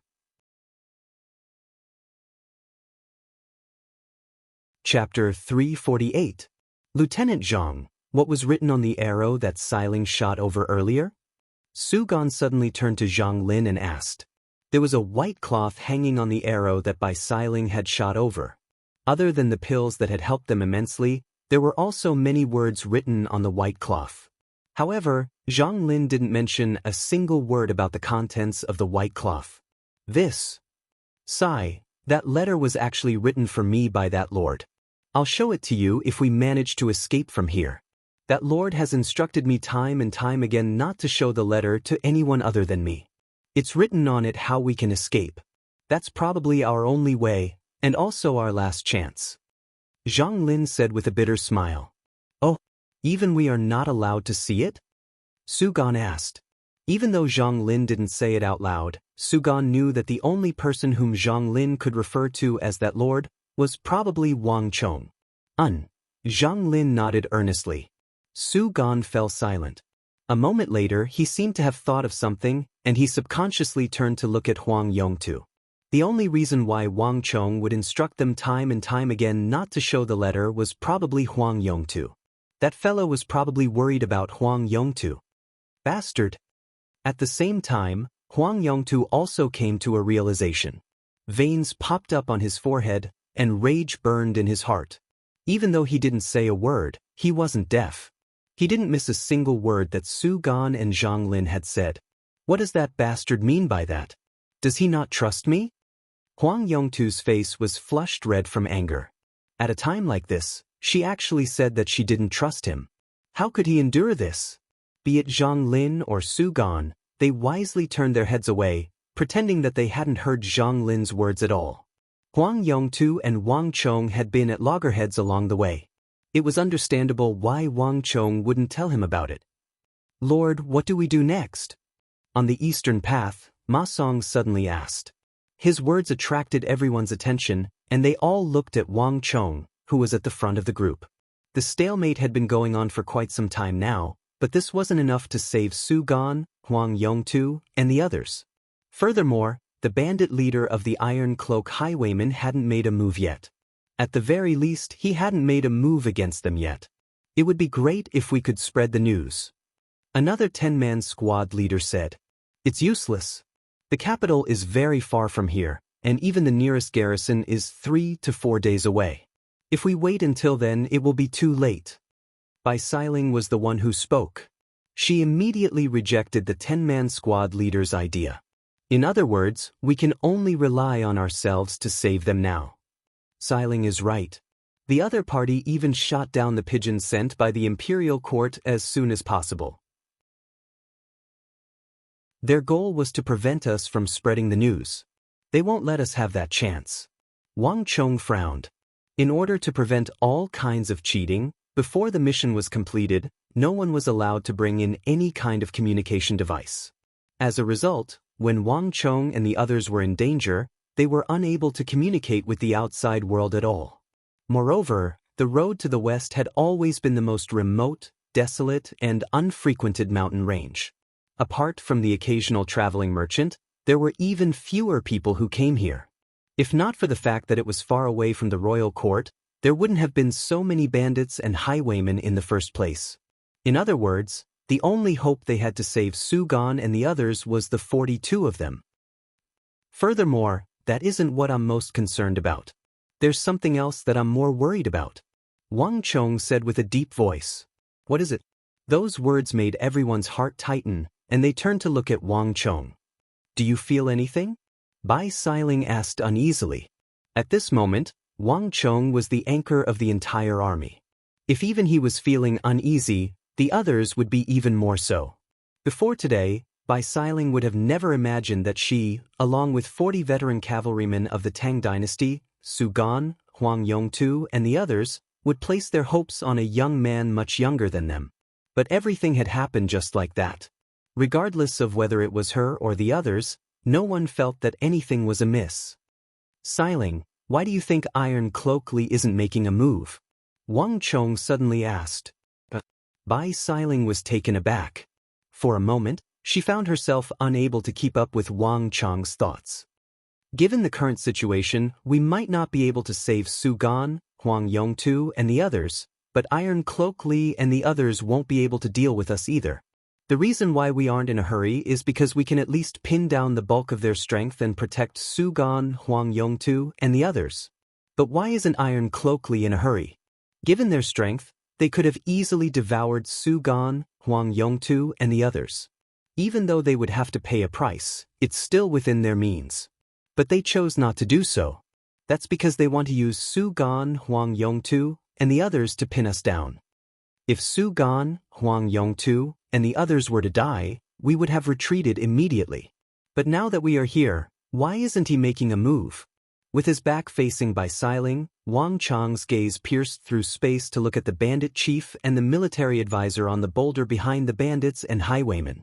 To be able to control so many bandits and highwaymen and make them work for him, there was no doubt about Iron Cloak Li's capability.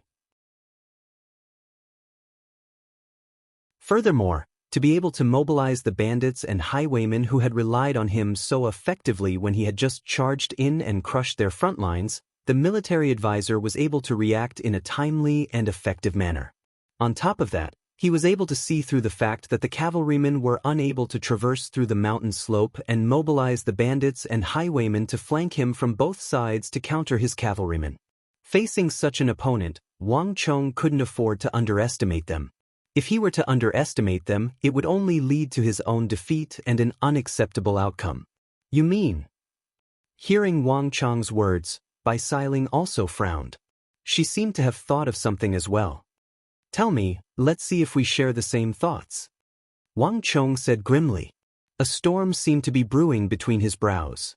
The reason why they aren't making a move yet is because they are waiting for an opportunity to crush us completely? Bai Xiling probed. Wang Chong nodded solemnly. That's what I'm thinking as well. Those Iron Cloak highwaymen are too calm, to the point that it's ridiculous. If I'm not mistaken, the military advisor of the Iron Cloak highwaymen must have made some arrangements behind our backs. Then what should we do?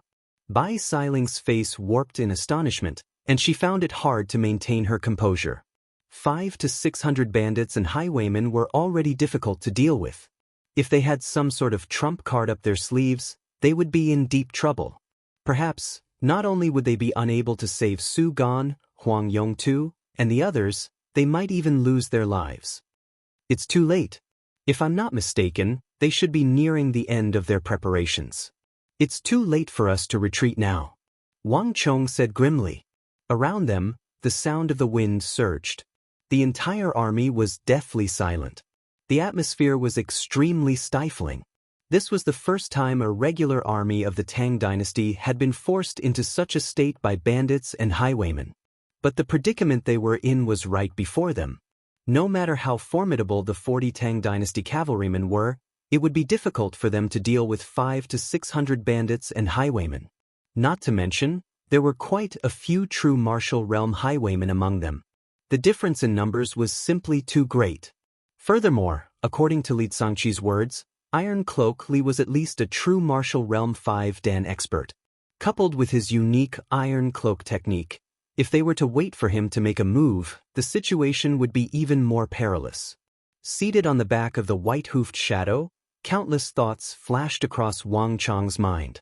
Bai Xiling knew that Zhang Xian was deep in thought. Even though she was anxious, she knew that she shouldn't disturb him, so she could only forcefully suppress her emotions. Time slowly passed, and after an unknown period of time, Bai Xiling finally couldn't take it anymore. Have you thought of something? There's only one way out of this predicament, and it's also the last and only way. What is it? Bai Xiling asked. Wang Chong chuckled silently. His gaze swept across the space before him, landing on the Iron Cloak Highwayman Chief and the military advisor. But before that, we still have some other matters to attend to.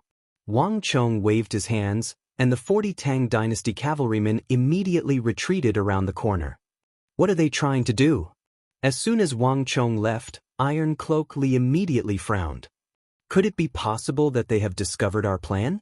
Iron Cloak Li had traversed the mountains unhindered, and regardless of whether it was merchants or soldiers, he would kill as he pleased without any qualms.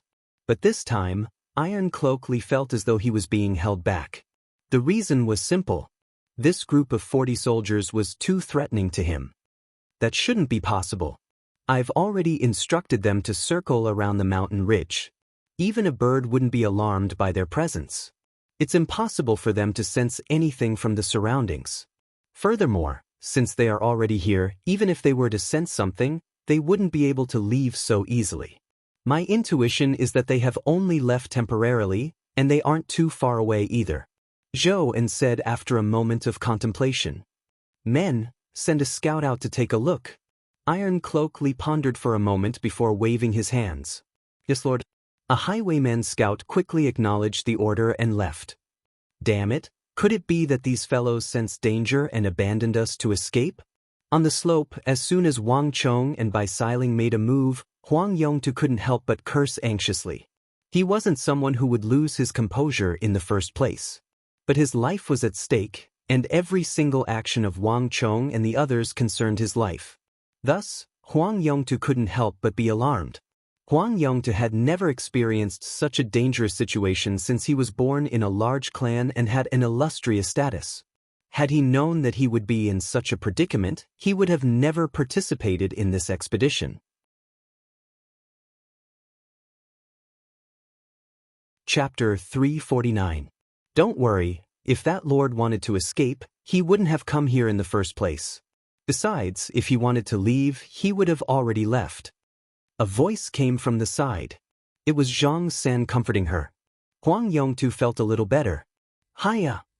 At the same time, the clopping of hooves could be heard. Turning around, Huang Yongtu saw an Iron Cloak highwayman with a valiant aura galloping off in the direction where Wang Chong and the others had retreated. Bang! Almost at the same time, a bowstring vibrated, and a massive metal arrow shot out from the corner of the main road. With just a single arrow, it pierced through the head of the Iron Cloak highwayman. The immense force of the arrow pierced through his forehead and out through the back of his head. Fresh blood splattered everywhere, and the highwayman was sent flying from his steed.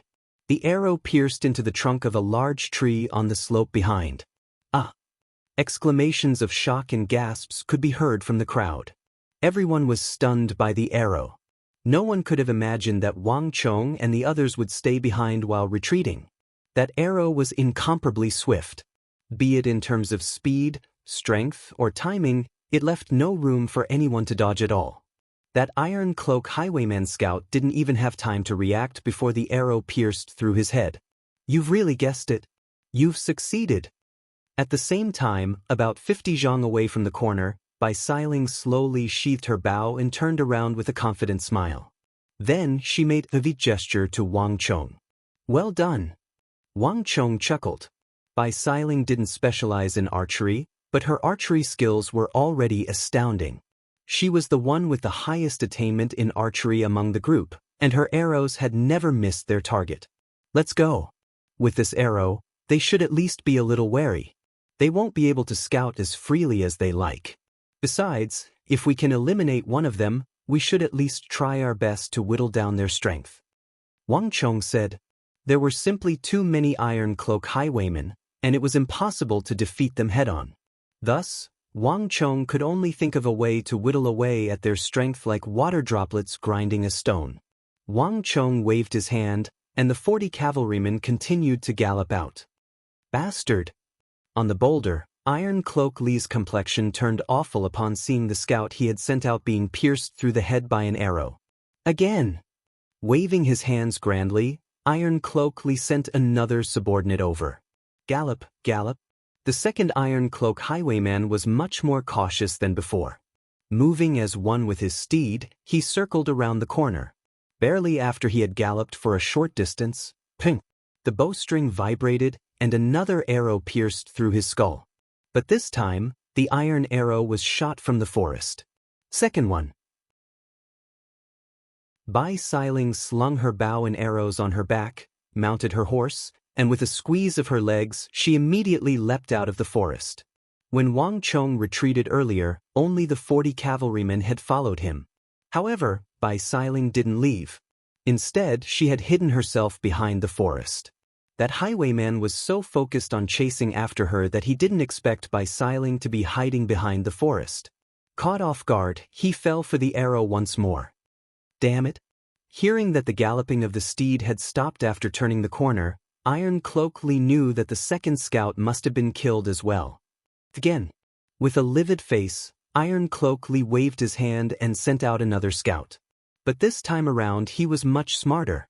He sent out 3 scouts, and they carefully circled around the corner before heading to the main road and 2 hills to the left and right. This way, they could avoid being ambushed by the other party. But this time, they were welcomed by 4 cavalrymen of the Tang dynasty, as well as by Siling herself. As intense as the battle was, it ended swiftly as well. 3 highwayman scouts faced off against 5 true martial realm experts, and it didn't take long for them to lose their lives. This was truly an awkward situation. Due to Wang Chong's retreat, the Iron Cloak highwaymen had lost 6 of their brothers before they could gather any intelligence. Furthermore, they weren't mere subordinates but Iron Cloak Li's true subordinates. A deathly silence fell over the massive boulder. Advisor, what do you think? Iron Cloak Li finally turned to Zhou and asked. This advisor of the Iron Cloak highwayman was similarly silent. The young man from the training camp was simply too crafty. His every move was completely out of the ordinary.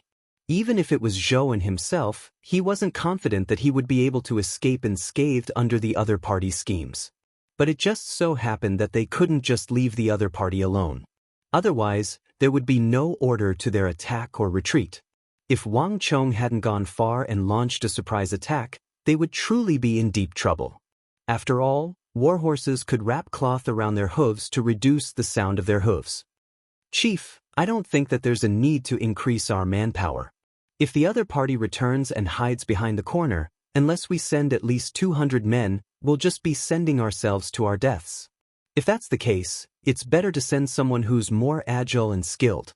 If you're worried about the other party's archery, we can find a way to equip them with a metal shield. Zhou said after a moment of contemplation. Naturally, they didn't have the standard shields and tower shields that were commonly used in the military.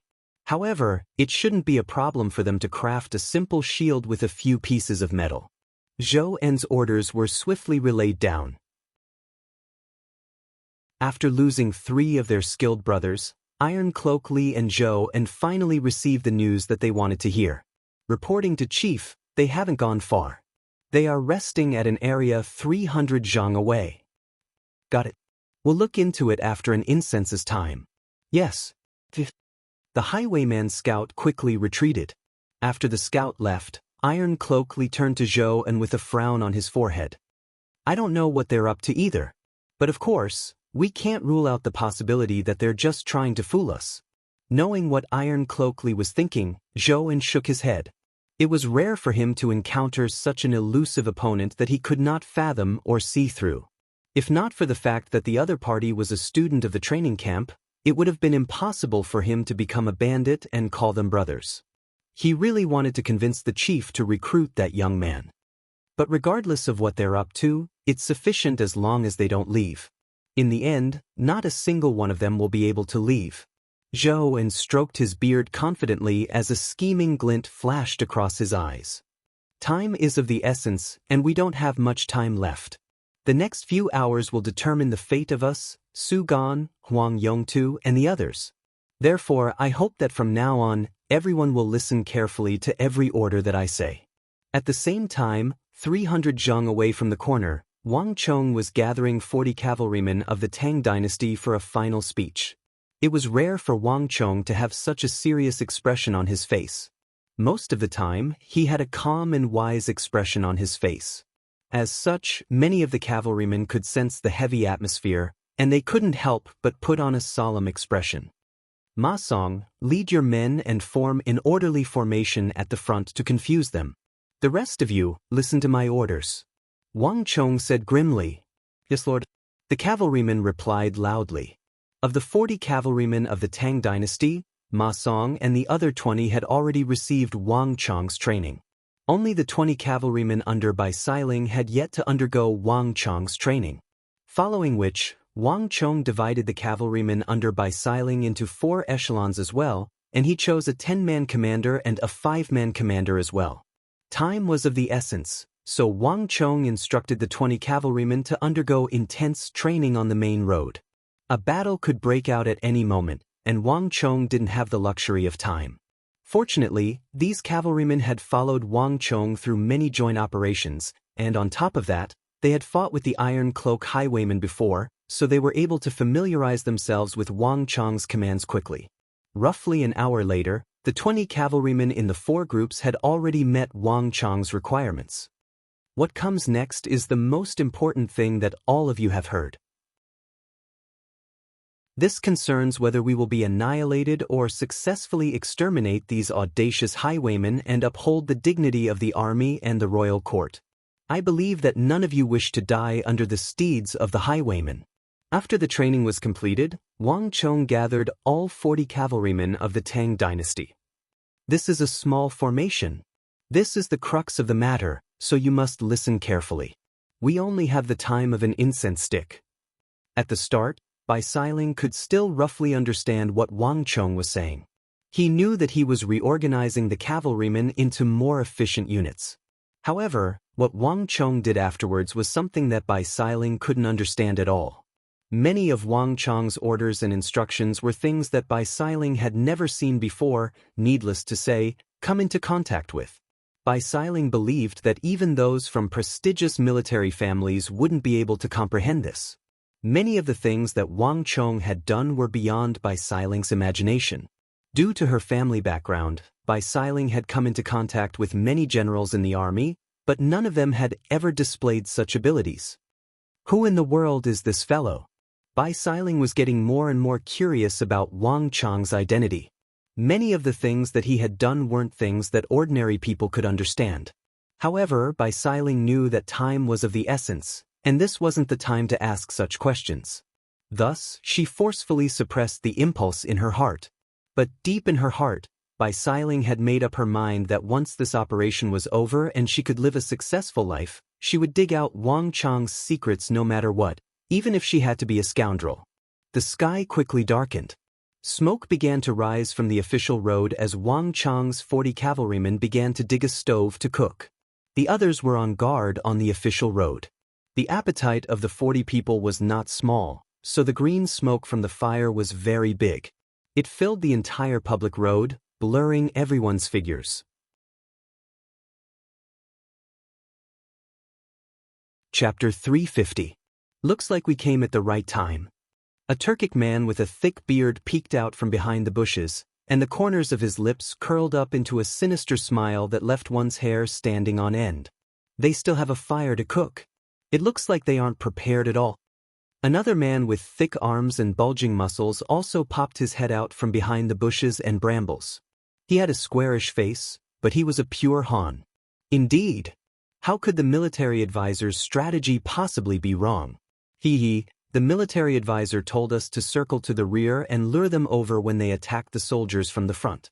After which, we'll launch a pincer attack from the front and the back, cutting off their path of retreat and annihilating them. However, I suddenly have a better idea. The bearded Turk looked down at the roiling smoke and gave a savage chuckle, a cruel and callous expression on his face. Perhaps we can catch them off guard while they are cooking and ambush them. No matter how formidable they are, they won't expect us to descend from the sky. As long as we can kill half of their men in an instant, the rest won't pose a threat. Hulang, are you out of your mind? The muscular man beside him was shocked to hear those words. He widened his eyes and stared at Hulang. Are you intending to change the military advisor's plan? Changdao, you haven't been to the north, so you don't know how fearsome the wolves are. When they hunt, they will hide in the bushes, boulders, and bushes to slowly approach their prey. Then, when their prey is caught off guard, they will suddenly pounce out from their backs and launch a vicious attack. It's rare for prey to escape from such an attack. There are only 40 of them, and at least half of them have put down their weapons and gotten off their steeds. This is the moment when they are least prepared, so there's no better opportunity to attack them. On the grasslands, if our Turkic army were to encounter such an opportunity, they would definitely not let it slip by. The military advisor isn't aware of what we are seeing at the moment, but if he knew, he would surely agree to our plan. Hulang sneered savagely. He licked his lips, and his crimson tongue curled up to the tip of his nose. The muscular man with thick arms had a gloomy expression on his face. At the very least, we should inform the military advisor and ask for his opinion before making a decision, right? After struggling for a long time, the muscular man finally spoke. He respected the military counselor very much. Almost instinctively, he did not want to ruin the military counselor's plan. The military advisor is a Han, so I can understand why you agree with him. In fact, I have a lot of respect for the military advisor. He is a man of wisdom. However, you have to think this through. These soldiers will only need the time it takes for a few incense sticks to burn to cook. Send a message from here. The terrain is complex and difficult to traverse. You need to make a big detour. Going back and forth, they had already missed the timing. Unless you run straight from here and tell the counselor. But if we do that, we will definitely be discovered by the soldiers on the hillside. As long as they call out, they'll be prepared, and our efforts will be in vain. At that time, our whereabouts will be exposed, and it will be even easier for these people to escape. Hulang said. He narrowed his eyes slightly, and a beastly glint gleamed in them. The Turks on the grassland weren't as cultured as the Han, and they weren't as meticulous in their thinking. But the Turks weren't fools, especially when it came to war. In fact, Hulang was one of the few Turks who possessed exceptional intelligence in war.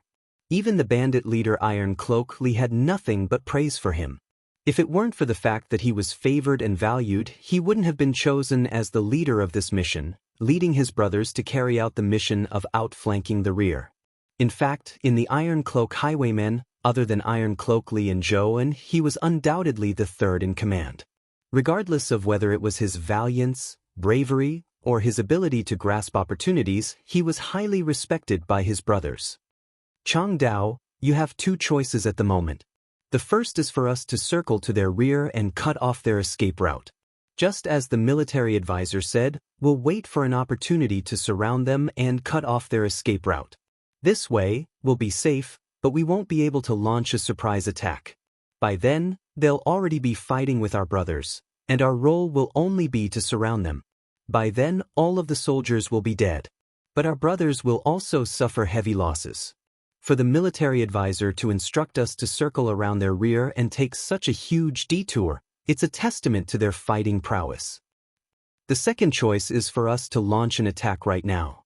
You can send a signal to the military advisor and have him attack together with us. On top of that, in order to prevent the other scattered soldiers from escaping, I'll send a group of 30 soldiers to the rear. I can specially select a team of 30 people to go around to the back and guard the official road, cutting off their escape route. As soon as any soldiers appear, we'll immediately shoot them down.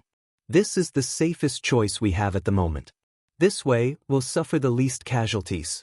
They'll suffer the greatest blow. However, we'll defy the military advisor's orders.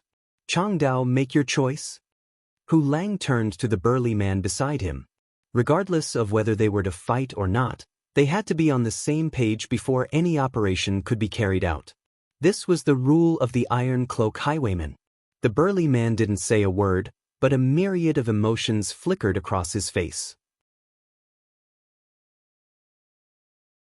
The military advisor's orders and the golden opportunity before him flashed through his mind. Finally, he gritted his teeth and made his decision. Let's do as you say. Even though he was defying the military advisor's orders, there was one thing that Hu Lang wasn't wrong about. The soldiers were indeed at their weakest at the moment. Attacking them at this time, from a high vantage point, and with the warhorses at their best speed, was indeed the way to pay the smallest price. Hee, Chang Dao, congratulations on making the wisest decision. Hu Lang chuckled, as though he had expected Chang Dao to make such a decision. Pulling on the reins, Hu Lang turned around and retreated to the back of the thorny bush. Brothers, prepare yourselves. Behind the dense thistles and thorns were numerous stallions, and mounted on the backs of these stallions were highwaymen.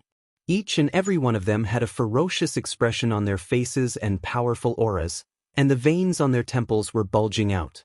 Beneath their steeds were rings of true martial realm halos. Kill! A moment later, the earth trembled, the forest howled, and the horses galloped.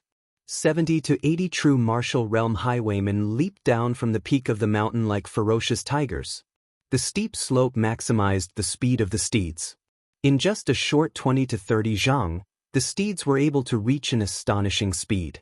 Hong long long, a cloud of dust billowed, and the ground trembled under the hooves of the steeds. 50 zhang, 70 zhang. In just an instant, the highwaymen had already covered more than half of the distance, and their speed was still increasing.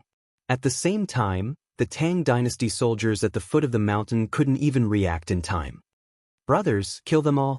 The military advisor said that they still have several million taels of gold on them. Don't let them escape. Kill them. A cloud of dust, mixed with fallen leaves and grass, soared into the clouds.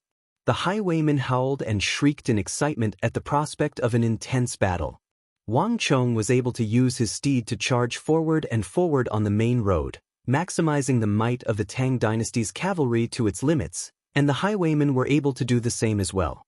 When the highwaymen, whose speed was stacked to the maximum, charged down, even if there was a boulder in front of them, they would still be able to smash it apart, needless to say, the bodies of flesh and blood at the bottom of the mountain. From the very start of the battle, the highwaymen were already standing on the side of victory. Reporting, we've discovered that those bandits are cooking on the main road. At the same time, far away behind the highwaymen and highwaymen, a burly highwayman scout walked through the crowd and reported to the military advisor, Zhou, and reporting. Lord Hu Lang and Lord Chang Dao have sent word that they've discovered that the enemy is cooking on the fire, and they are preparing to launch a surprise attack to defeat them. We hope that the military advisor can cooperate with us. At this moment, the other highwayman leaped down from his steed and appeared before Iron Cloak Li and Zhou. The two reports arrived almost at the same time, one after the other. Upon hearing the news, Zhou's face immediately warped in horror. This wasn't the order that he had relayed. However, before he could react, he heard an earth-shattering battle cry. The sound was so deafening that it could be heard even from far away. For a moment, Zhou was dumbfounded. Too fast. Everything had happened too quickly. And it wasn't in his plans at all. Zhou, what should we do next? Iron Cloak Li was also taken aback. He had heard of the military advisor's plans, but the sight before him was clearly different from what the military advisor had told him. Hu Lang and Chang Dao had clearly disrupted his tempo. But Hu Lang and Chang Dao were his old subordinates, and he believed that they had their own reasons for doing so. Time seemed to have stopped at this moment, and Zhou's mind was in turmoil. Without a doubt, a variable had appeared. The enemy was cooking on the fire. It was precisely because Hu Lang and Chang Dao noticed this that they changed their plans. Even Zhou couldn't blame them for launching a surprise attack while the enemy was cooking on the fire. Let me ask you, when you were scouting ahead, did you smell the scent of food? Zhou suddenly asked. The highwayman scout was taken aback. He didn't expect the military advisor to ask such a question. I didn't get too close, so I didn't smell anything. This is bad. That lad is too cunning. Hu Lang and the others have fallen for his trap. Hearing those words, Zhou En's face turned ashen. Chief, we need to hurry up and lead our men to attack them, or else it'll be too late. The rest of you, surround the soldiers on the slope. Whether we can help Hu Lang and the others or not will depend on this. Zhou En said anxiously. What?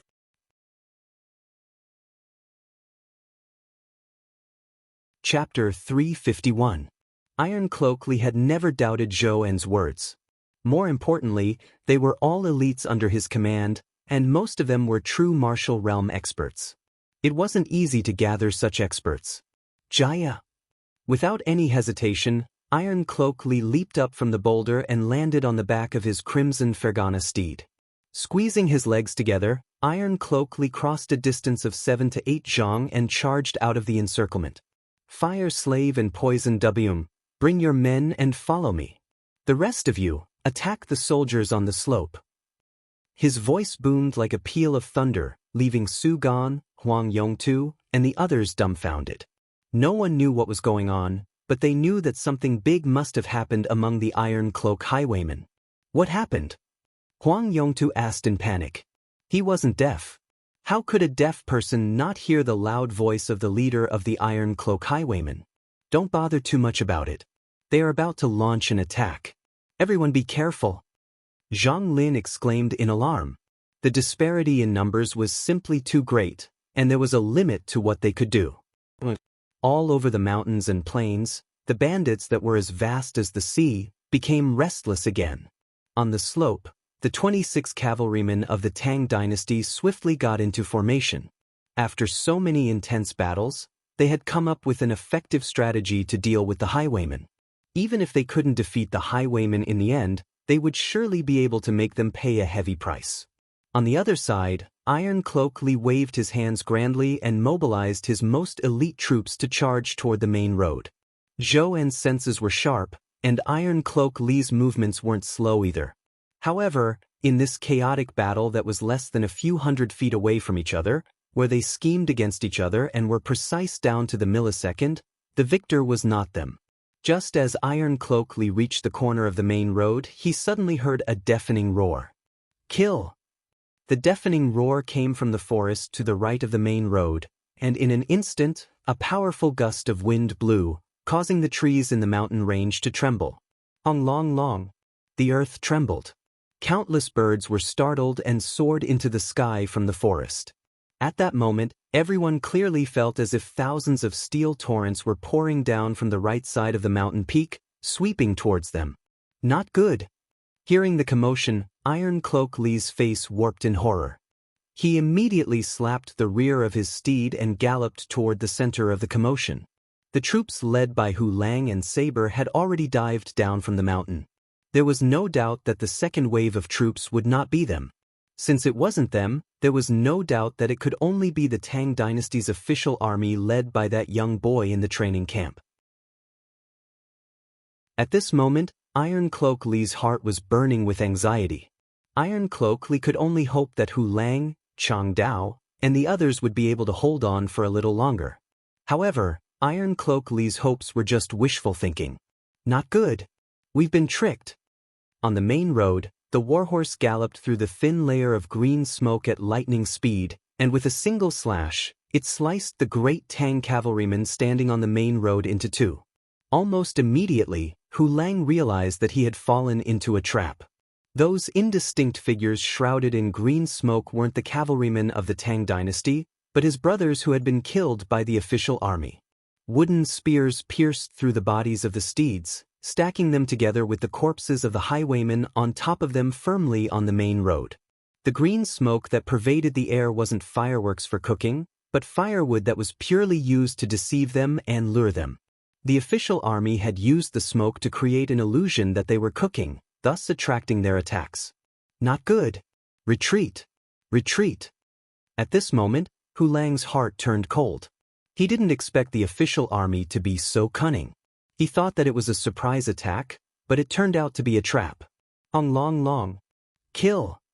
Hu Lang wanted to stop the bandits, but it was already too late. One after another, the highwaymen charged into the green smoke and sliced the official army in two. The highwaymen, who had been yearning for battle and slaughter, couldn't hear Hu Lang's voice at all. But as soon as they landed on the main road, the speed that they had built up from the mountain peak was reduced to nothing. At this moment, they had lost all of their advantages. In fact, in order to prevent the official army from escaping, Hu Lang even sent 20 to 30 men to the back of the main road, placing himself at a disadvantage. Long. Just as Hu Lang was feeling extremely anxious, he heard a loud rumble. A huge iron spear wrapped in destructive power pierced towards him from the right side of the smoke with the speed of lightning. The speed of that spear was simply too fast. Almost at the same time that Hu Lang saw it, it had already arrived in front of him. It was only a few feet away. Ha! At this crucial moment, Hu Lang bellowed. His stellar energy burst forth, and a green halo of thorns appeared in his body. It spun rapidly, producing a metallic clatter. Boom!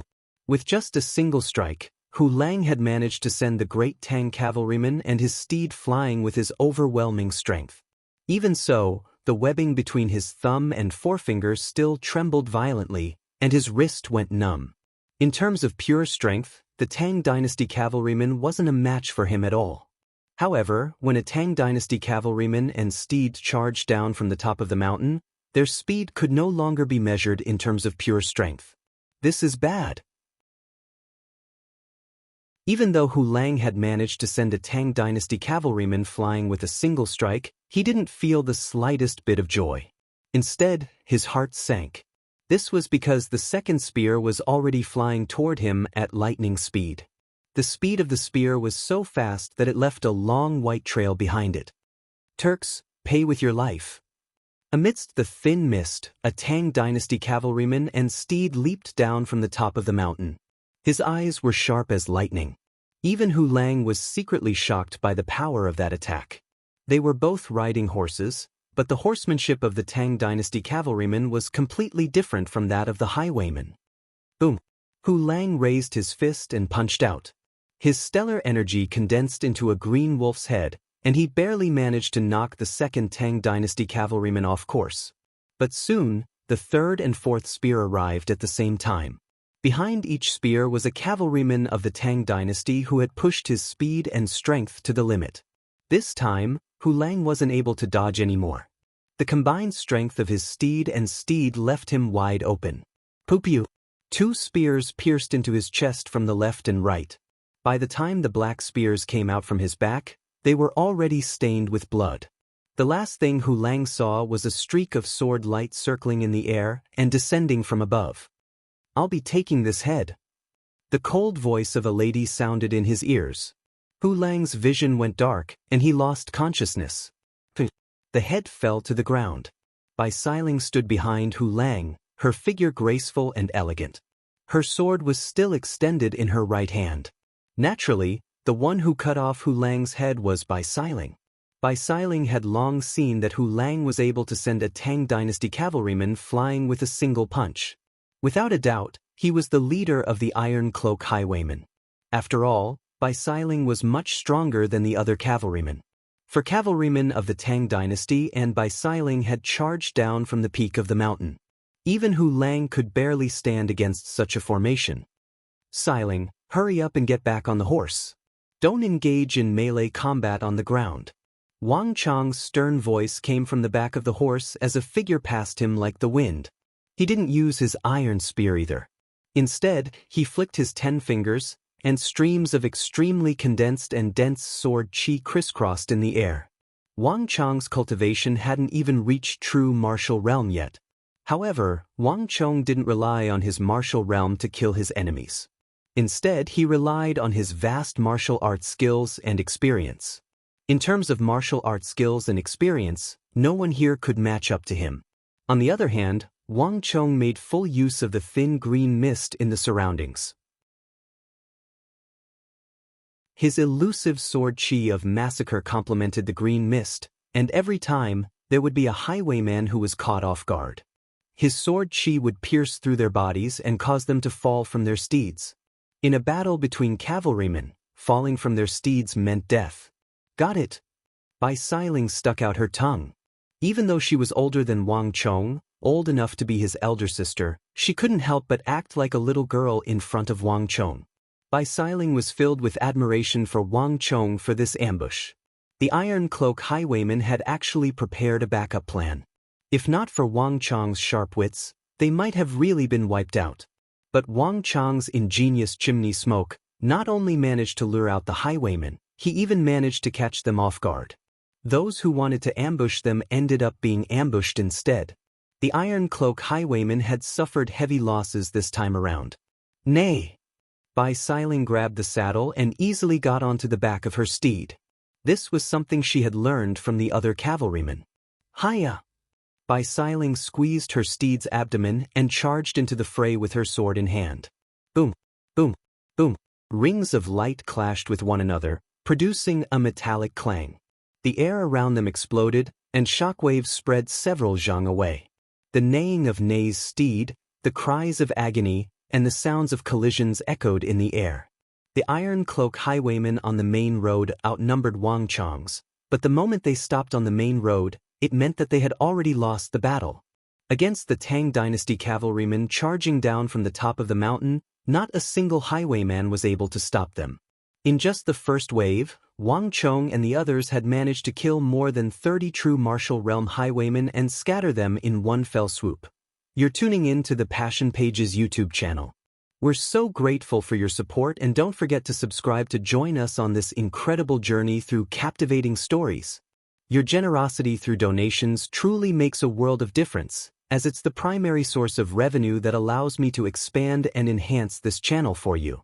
Thank you from the bottom of my heart for being a part of this adventure.